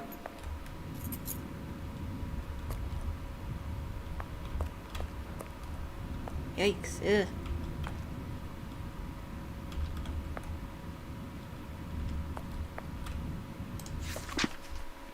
Dr. Guyjack says your staff informed me you could not see me before my departure, and since you implied during our last meeting that my responsibilities at the Institute would be fulfilled by you, I believed it was wise to leave you word here. Please understand that the mission entrusted to me by health authorities in this country is not taken lightly, and is worth the investment they are making. That is why I inquired into the personal files of every patient, their records, and asked for the specific reasons for your refusal to admit certain patients to the class. Though this is my first assignment, I believe that these initiatives were not dealt with appropriately or in a way that similarly placed establishments would employ. Future experience will confirm if this is true. But this is not the reason for my letter. Once again, I want to draw your attention to the anonymous patient whom you assigned to the laundry, for which I am gratified. 3 days ago, I was a witness to yet another of his wonderful reawakenings. I was attempting to explain extremely basic concepts concerning gravity to him when he answered my questions by going to write on the board in his typical mechanical manner. Then, without saying a word and before I could stop him, he began writing a series of equations which greatly exceeded my own knowledge in this field. I copied them before he could erase them and consulted appropriate texts at my college library. To my shock, his equations accurately depicted the relative movements of celestial bodies in our universe and their mutual gravitational influences. I did not understand the half of these calculations, but I was able to determine that they contained no errors. Based on these facts, I beg you to transfer him to the university hospital. I took the liberty of contacting a former colleague and arranged the necessary funds for his transportation and care. They hope to achieve great results in treating his amnesia, as they can confront this man with people having a similar degree of education and knowledge. I hope that they will honor my request.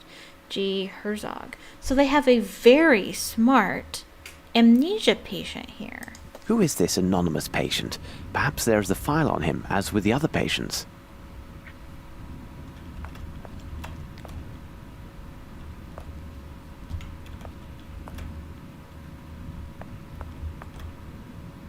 This should prove useful.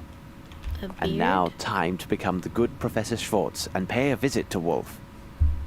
Oh, I have glasses and a beard. Oh, good. Oh my goodness. It must be used to punish insolent pupils. Slightly excessive. Slightly.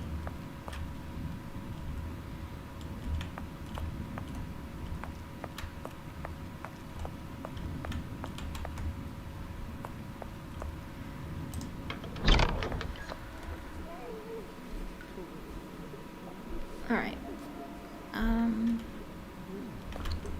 Impossible.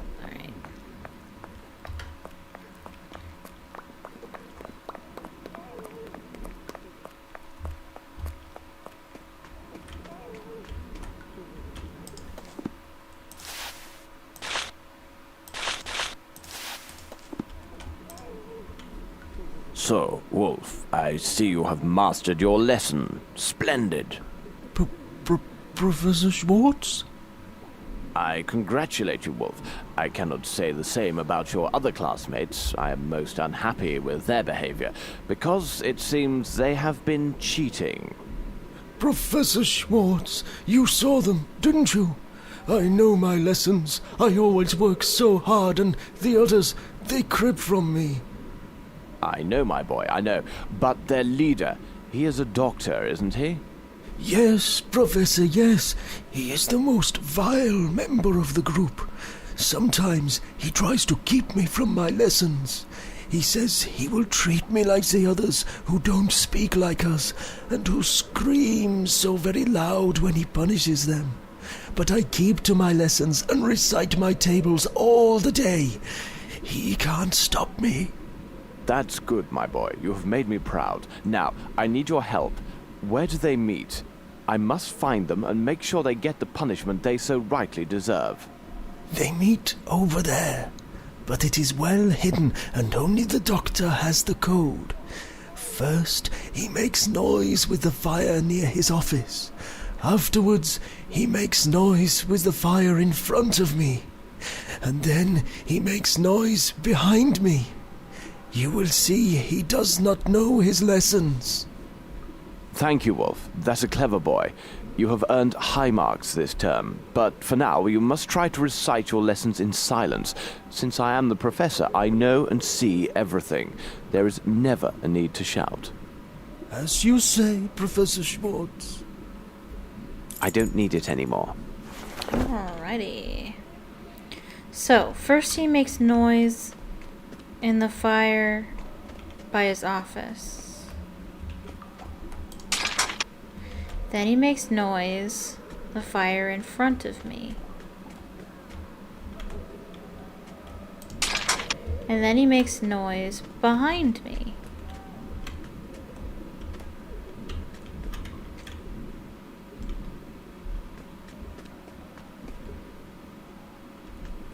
Which one?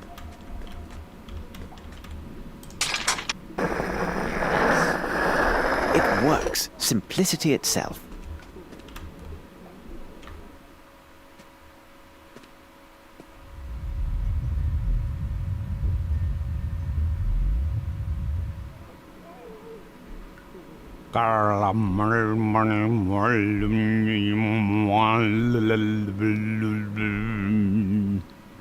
My apologies, but I do not understand what you are trying to say. If I may introduce myself, I am... Who you are means nothing. All that matters is your reverence to the One. You came to invoke the great Lord with the speaking, and now I ask you, who am I, you wretched mortal? Alright. So if you look at your notes,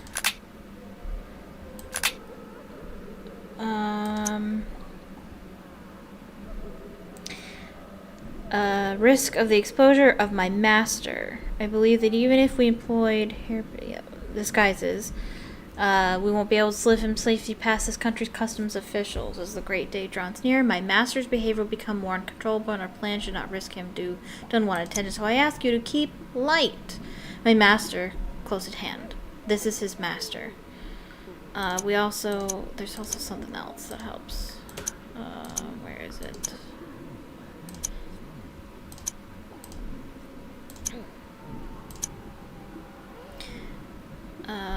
Light of the Abyss, he's the one that you chose to show us the beauty of the deep blackness. Light of Abyss, he's the one who carries your mark on his body. He became one of yours. Light of Abyss. For it's called Depth Answer, and you shall answer in your name. Light of Abyss, his body is seaweed, his body is octopus, his voice is your voice. Let the dream and return of the great be fulfilled. This isn't right. Perhaps if I begin again. The whole thing, okay. Even your pitiful mind can find enlightenment before serving as food for the servants of chaos. Where are all those poor souls kidnapped in London?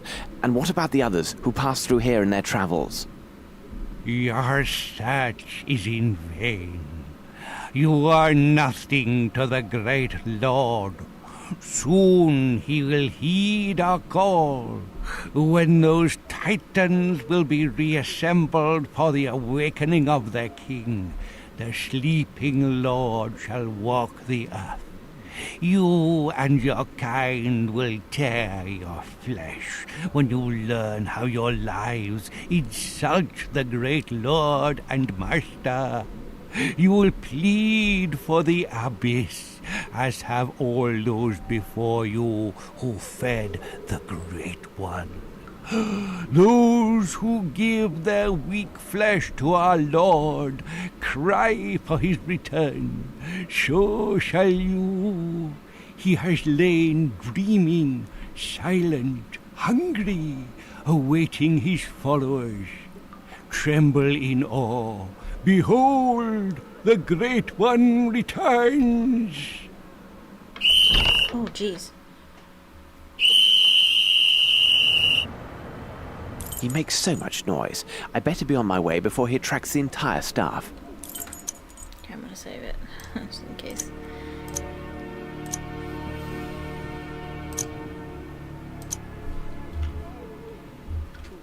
Where do I go?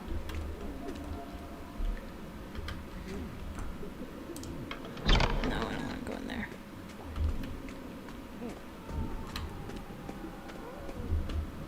I don't know where I'm supposed to go.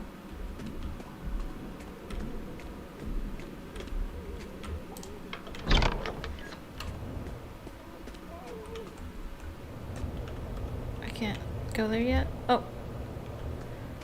Oh. 3 shorts and a long, right?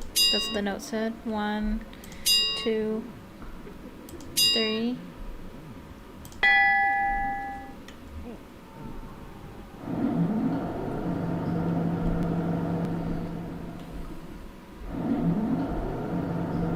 And it goes up to the laundry, I think.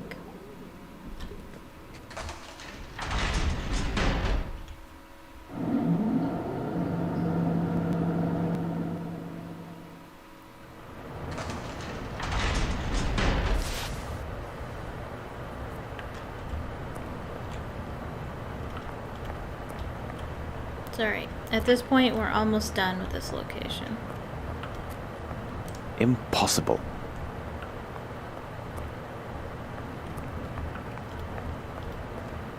Closed, On the other tight. side of that. Oh. I must be careful to avoid attention.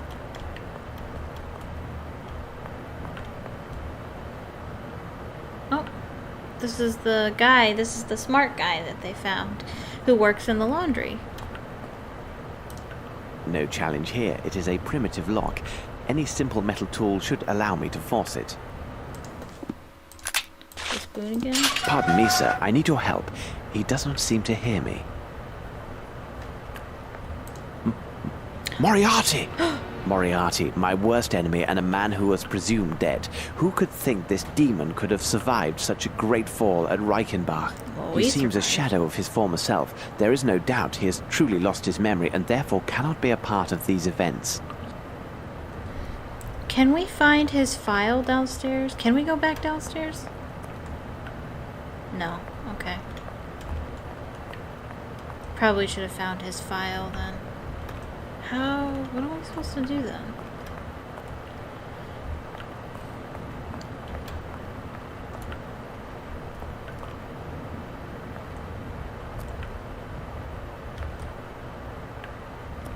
I don't know. I don't know what I'm supposed to do.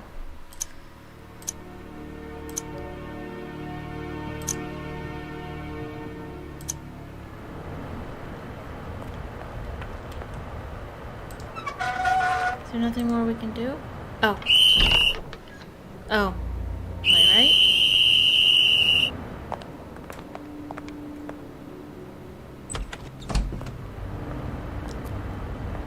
Find this outsider as quickly as possible and bring him to the treatment room. I shall take care of his memory. Professor, do you hear that voice? This man who is speaking to two others, a man of great intellect and ability, who is approaching and is even now right behind that door. You know him, Professor. Come now, Professor. You can't have forgotten so easily. Let me remind you, Professor. I'm going to reveal his identity. I will tell you his name. You know him well, Professor. He is... Sherlock Holmes.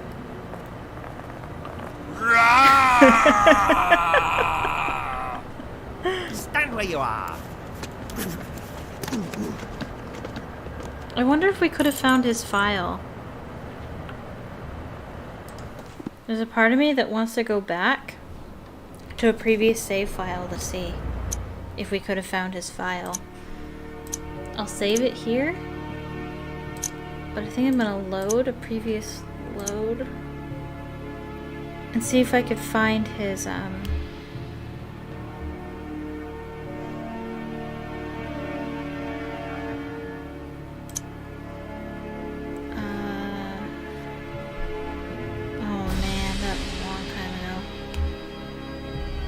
oh, actually, this might work.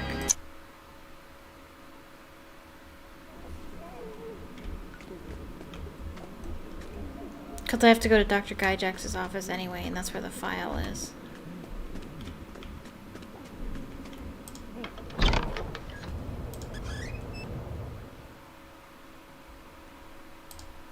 Here's the found file it. I was seeking. It can only be our mysterious patient. What a strange character. Only one of the files found in the Institute's examination room is recent enough to be considered as dealing with the patient mentioned in Professor Herzog's letter. The file indicates the man was found on a riverbank and was almost dead. He remained in the rescuer's town for several months.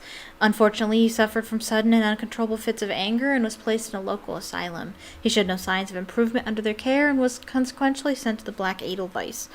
This patient is mute and suffers from after effects of a cranial fracture, including amnesia. He is capable of performing menial tasks and seems to have an extraordinary aptitude for lessons given here.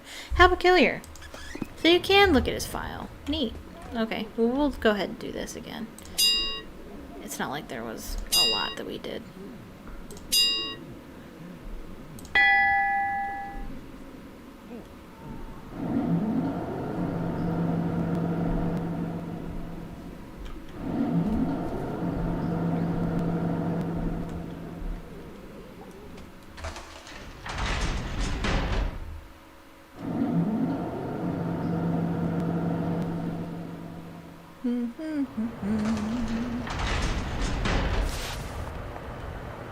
Okay.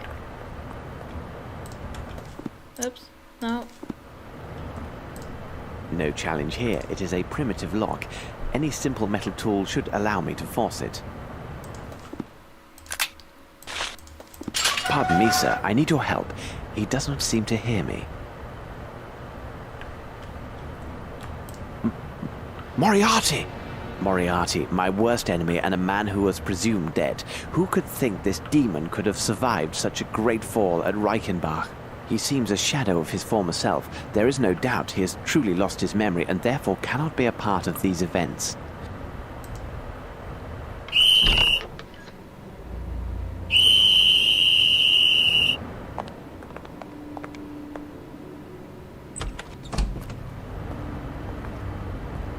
Find this outsider as quickly as possible and bring him to the treatment room.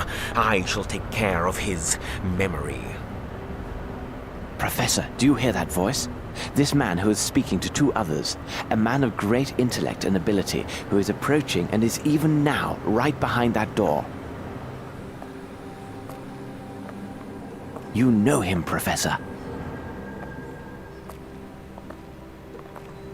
Come now, Professor. You can't have forgotten so easily. Let me remind you, Professor. I'm going to reveal his identity.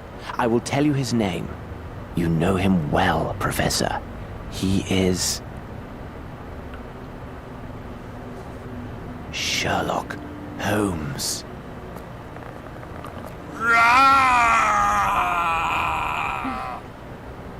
where you are. Stand where you are.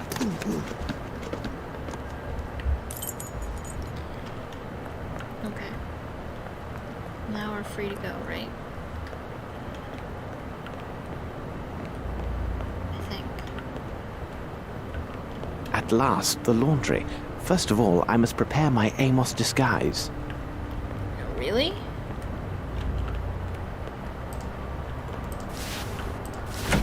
Okay. It is the imposter! He is here! I'll sort you out, buddy. Come here. The doctor is not here.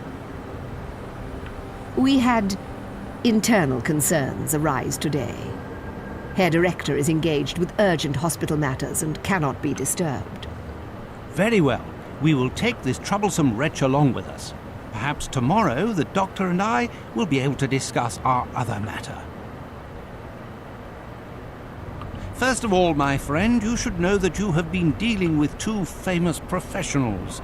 Your deceit has failed, and you should know that it is impossible to confound us. Who are you, and why have you come here? What is your opinion, Watson? Holmes! He's all of a sudden Holmes. But what are you doing here? And you are as white as a sheet. It seems as though you met a ghost. Might as well have. It's quite possible, Watson. Quite possible. You should have told me about your plans, Holmes. Definitely not, Watson. You would have acted in an unnatural manner and done everything to persuade me against my course of action. You can be sure of that. Good God, Holmes, think of the risk you took. Indeed, Watson, and I hesitate to reveal my further plans. They are likely to be far more dangerous. Will you explain? Even though I know the crux of this affair began in Europe, and even perhaps in England, we have no elements indicating the when, the where, and the how. Our only lead would have us travel to a continent not our own, one that is wild and untamed in many ways. I assume that you now know the name of our next destination. Do you know? You have any idea what the next place we're supposed to go is? It was mentioned a couple times. We encountered it in some letters written by Dr. Gyjax.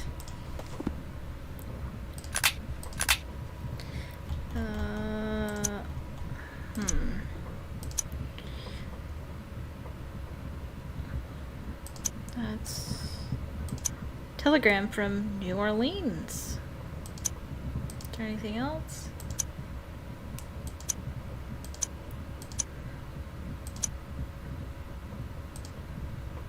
In any case.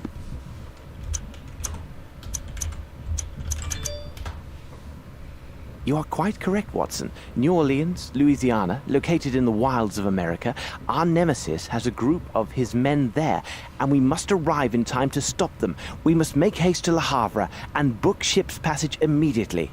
I took precautions before our departure from Switzerland, but it is imperative we maintain the utmost secrecy regarding both our true identities and our destination. We are dealing with a cunning and powerful adversary, Watson. Quite powerful. Oh, watch this. Do you require assistance, young man? It's holding a puzzle box.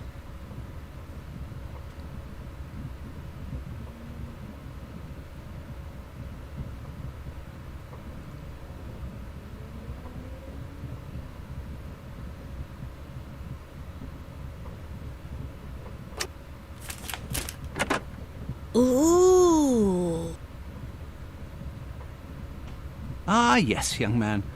As a Mr. Ho, the big detective, it is often necessary to use all of one's little grey cells to solve great mysteries.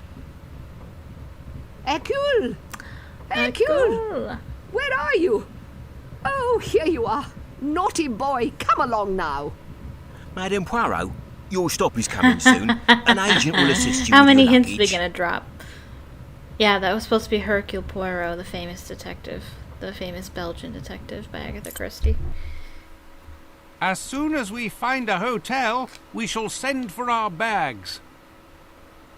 I took care to leave nothing of value on board. Everything is safe and secure right here. I even have a rough map of the city. As you can see, Holmes, I prepared for every possibility. And here we are in the new world. A whole continent ready to welcome us with open arms. Is this not invigorating, Holmes? Think of the challenge that lies ahead. Indeed, Watson, but let me remind you that we have few clues and time is not our ally, and countless lives rely upon our success. You are right, Holmes. How long did it take them Perhaps to we get should here? secure some local currency with our bills of exchange. At the present, we have but a few dollars at our disposal. Okay. So yeah, I think there are some computer games for Agatha Christie with involving Hercule Poirot, and I would love to play those for the channel, but I've heard that they're quite they're not very nice to people who play their games online. They're very copyright claimy. So I don't know. I'm hesitant to play those games on my channel. I've played those games and I love those games. I'm hesitant to play them on my channel though, because I don't want to get any copyright strikes or anything like that. So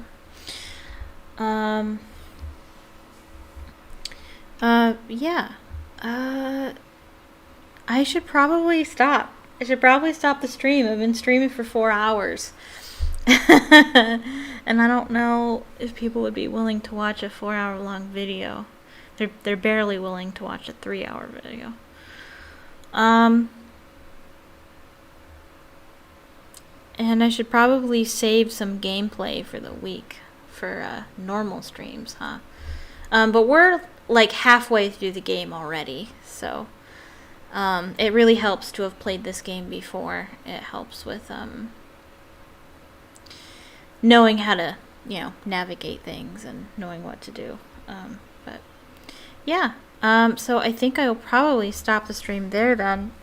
Thank you so much for watching. I'll stream tomorrow, 2 p.m. Eastern Standard Time, if things go well. Yeah, like the stream if you're watching. If you're watching the video after the fact, leave a comment down below and leave a like. It helps, tells YouTube that you like it, shares it with other people. And click subscribe for more content. And click the bell icon so you can be notified the next time I go live and the next time I upload. Yeah, but I stream every day, typically, except Wednesdays and Sundays. I'm streaming today on Sunday, but that's because I felt like it. But usually I don't stream on Sundays every day, except Wednesdays and Sundays at 2 p.m. Eastern Standard Time. Except on Saturdays when I stream at 6 p.m. Eastern Standard Time, though I won't be streaming this Saturday because it's my birthday on Thursday, and I'm going to be seeing my parents on Saturday. But I will be streaming this week, and I will have a birthday stream on Thursday, I believe, unless I change my mind. And if you'd like to support what I do, I have a Patreon, link in the description. And yeah, follow me on Twitter at PhoenixGinny with the E and the O switched over. My handle is in the description, so you can see how it's spelled there. And yeah, thank you so much for watching, and I hope you have a magical day. Bye-bye. Oh, whoops. 1 second. What do you make of this, Holmes? Sorry. I gotta get out of the game first, because I tried to go to my other screen, and I can't. Because I gotta exit the game first. Alright. Now I'll say goodbye. Bye-bye.